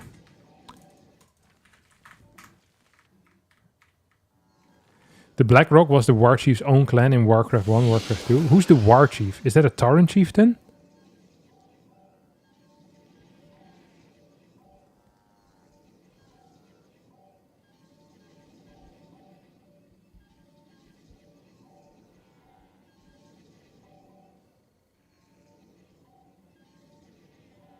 The boss of all the orcs? Dude, I don't know enough about the Warcraft 3 story, to be honest. Is the Warcraft 3 story considered good writing, or is it garbage? Nikita and Skillous? Yeah. This is Skillous versus SHIN.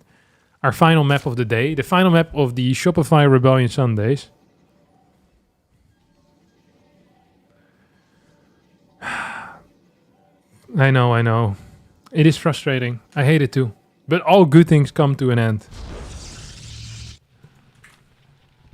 For example, Friends. You remember while we were watching Friends in the 90s and you kept thinking to yourself, man, I bet this show is never going to end, and here we are. No more new episodes of Friends. No more following Chandler, Joey, the tall guy with the black hair, the character played by Jennifer Aniston, the hippie, and the female character with black or brown hair. God, how I miss watching new episodes of Friends on the daily basis.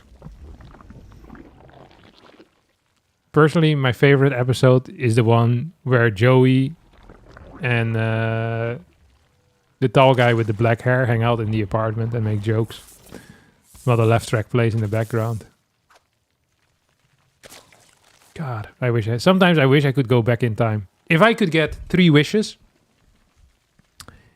I would wish to have, to have every rewatch of Friends be like a fresh one. So I can just infinitely watch Friends. I just hook myself to an IV and just watch Friends again and again. Just the same episode where they're hanging out at the apartment. Joey and the black-haired guy. What's he called? Ross. He's called Ross. How are you doing? I'm doing good. How are you? I like the one where they're in a cafe.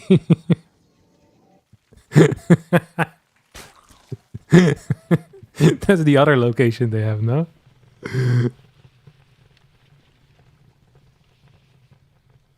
There's no shot you don't know their names. I don't actually remember it. Once you say them, I would pick them out of the lineup, the names, You put the names in the lineup, I'll get them 100% of the time. But I haven't watched it enough. Chandler, Ross, Joey. I had one of the females earlier, didn't I? I just can't remember. Phoebe is the hippie. And Jennifer Aniston. And the sister, I forgot her name too, is the sister of Ross. I just haven't watched it enough. What are they called? Rachel, Phoebe, and the other one. Rachel. I was thinking Kelly, but I think Kelly is from Saved by the Bell. Is the love interest of Zach. I watched a lot of Saved by the Bell growing up as a kid. Oh, we're gonna get a double adept shade in here into the main base. Whoa, this is dealing way more damage than SHIN wants. SHIN ideally wants 0 damage, and right now he's already lost 4 drones. He might not even get both of these adepts. Dude, if he doesn't target fire, it's not gonna kill either. This was terrible execution out of SHIN. This is Skillous. Liquid Nikita getting away with murder.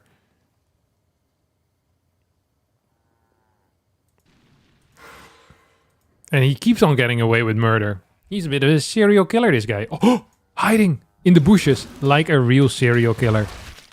Or like a peeping Tom. I feel like if you give people the opportunity to be known as like a peeping Tom or as a serial killer, they'd all pick being a serial killer, probably. I feel like a peeping Tom is such a lame crime. I mean, serial killer is obviously worse, but... You know what I mean? Okay, this is what we were talking about earlier. Skillous is a builder of units out of the warp gate, or out of the gateway, post-warp gate research, which is actually interesting. He's gonna go forge. And he's going to add more oracles here as well. The adepts are the worst to build because they take a very long time to build. And adepts also suck. So it's like a really kind of catching two birds with one stone type of deal. Killing two birds with a stone? I saw a bird the other day as well. That was like stuck on the ground. Then I thought that maybe he was injured. So I was going to call the ambulance. But then I was like, let me first Google it. And apparently a lot of birds, this was a relatively sizable bird. But he was just out of the nest. He said Mr. Google told me he was lopped out of the nest most likely. And the parents were probably nearby. And if you get too close, they might dive bomb you, is what it said. I think it was like a type of seagull or so. Yeah. I'd never seen that before. He was just walking around on the pavement.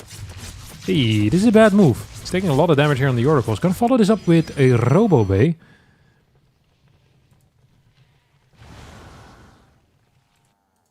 And he's very focused on denying the third, which is a cool way of playing, by the way. Look at that. These 5 adepts are doing a lot of damage. He's going to go into Colossus, +1, and a Twilight Council. I really like what Skillous has been showing here.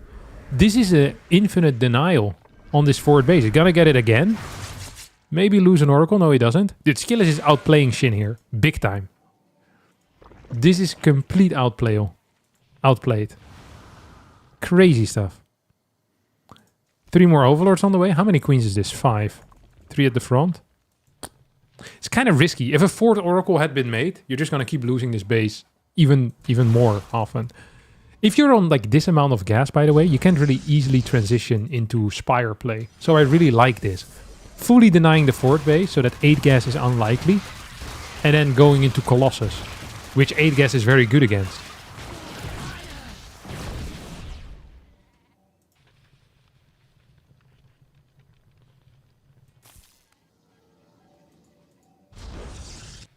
Here go the Oracles. One tick to kill a Hydra. Keeps all of his Oracles alive as well. Yeah, this is such a phenomenal early game. He's going to go Hydra, Ling into Spire. Because he scouts the Robo base. So he's going to play... Yeah, what the hell are you going to play, SHIN? Tell me about it, buddy. He's going to go for a 6 Overlord drop after the grand success of the 4 Hydra drop in the previous game. He decided he wants some more of that. Some of that good jazz. Okay, he's going to go into 8 gas. 5th base probably at some point too. The one thing SHIN is really good at is hiding. Hide and seek champion 2007. He's going to go for a mass drop into the main base.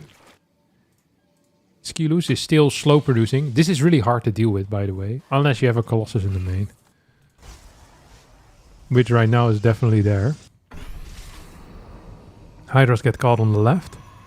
Does he know how Skillous is leaving this in the main? That is crazy. Okay, here we go. 1, 2, 6. 6 Overlords. 5 of them are full. 1 of them is almost full. Try juggling that, buddy. Follow-up is going to be Muta here, I think. Not Corruptors. No recall available. Colossus not out. Potentially detrimental. Potentially detrimental. Don't forget, these Lings do not have damage upgrades. We're going to go 8 Mutas as we're engaging into base trade activities here. This Colossus is actually going to die to Pure Ling. This base is going to die to Pure Ling, and we're sending the base trade here. That means we're going to end on a banger of a game. Production is being destroyed. No cannons are out. 14 Mutas on the way. But we also have 26 Stalkers, and Blink has managed to finish up. Ooh, +2 will not finish. Is instead going to get denied.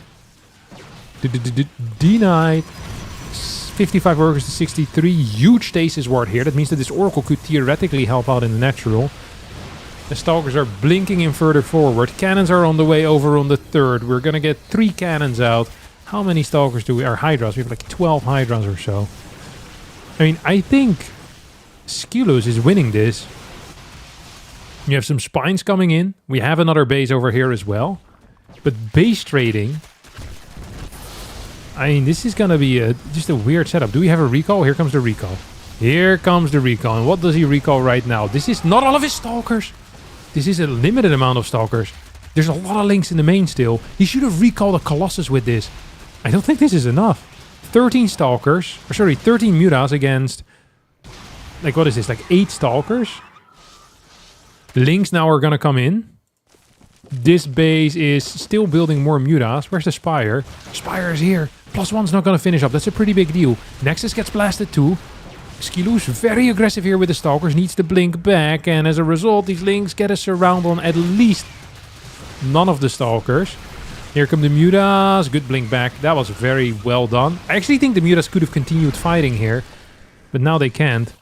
We have some Stalkers out here too. Overall Stalker count is at 21. Overall Muta count is at 12. Oh, this is potentially dangerous. Here goes the Oracle down. Here goes a blink forward, trying to target down as many Mutas as he can. 11 Mutas still remain and 16 Stalkers remain. Excuse me, 13 Stalkers remain. New Spire on the way. And this Spire, where are you being built? Here in the back. The back of the net. More income right now for SHIN. Liquid Nikita, also known as Skillous, is adding 3 Stargates. He cannot afford that. He should just go for 2 most likely. So he's going to defend, transition into Stargates, and then try to hold like that.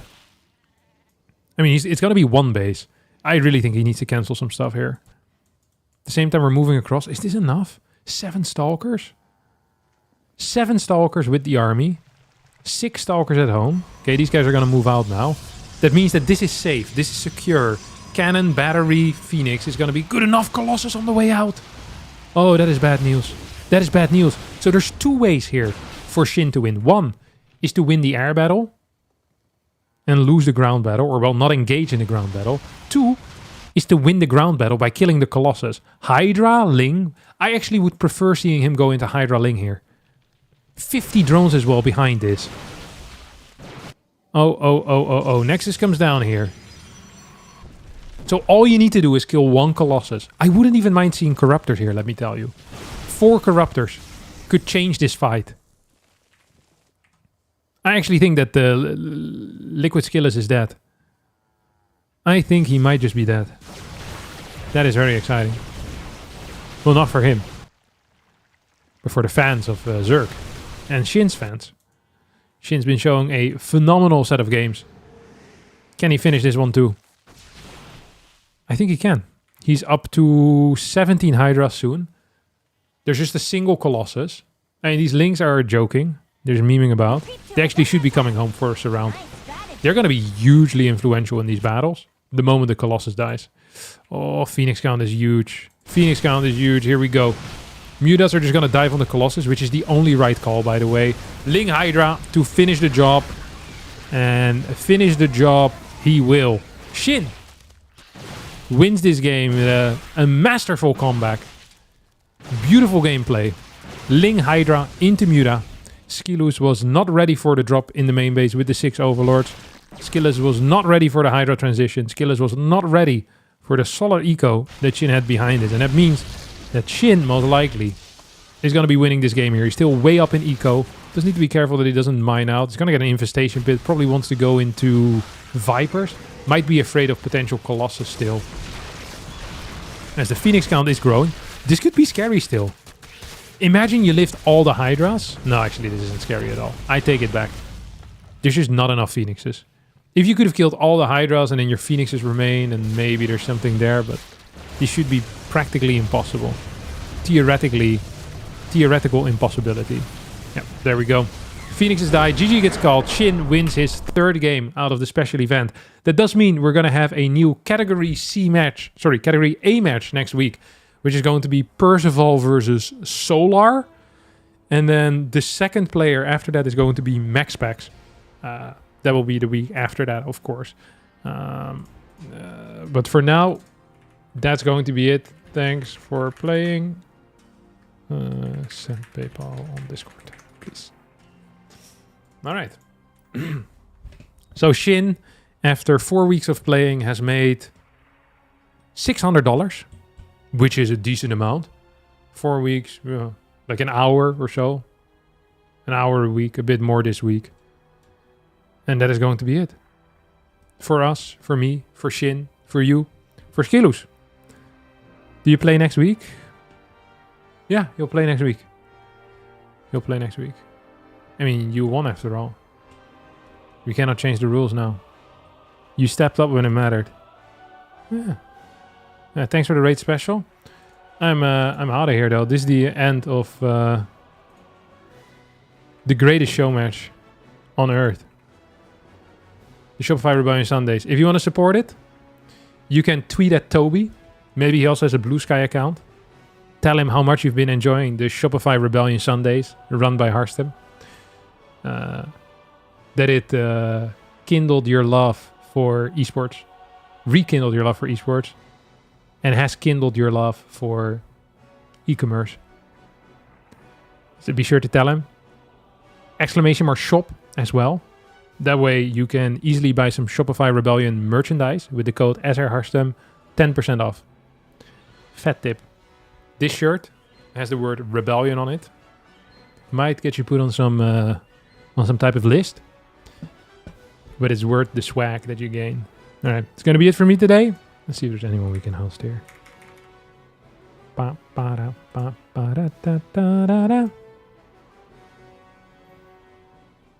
no one left to raid? No, sure there's going to be some people left to raid now. Let's see what we have. Oh, Bharatok, more loco, snake style. There's a lot of Russian streamers these days.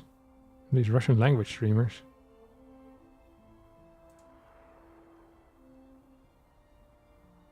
Okay, we'll host snake style then. Alright, it's going to be it for me today. Thanks for watching, and we'll be back another time with a new stream. That is how it works. Alright, ciao ciao.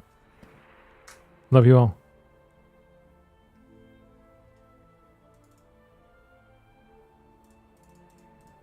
Ciao ciao.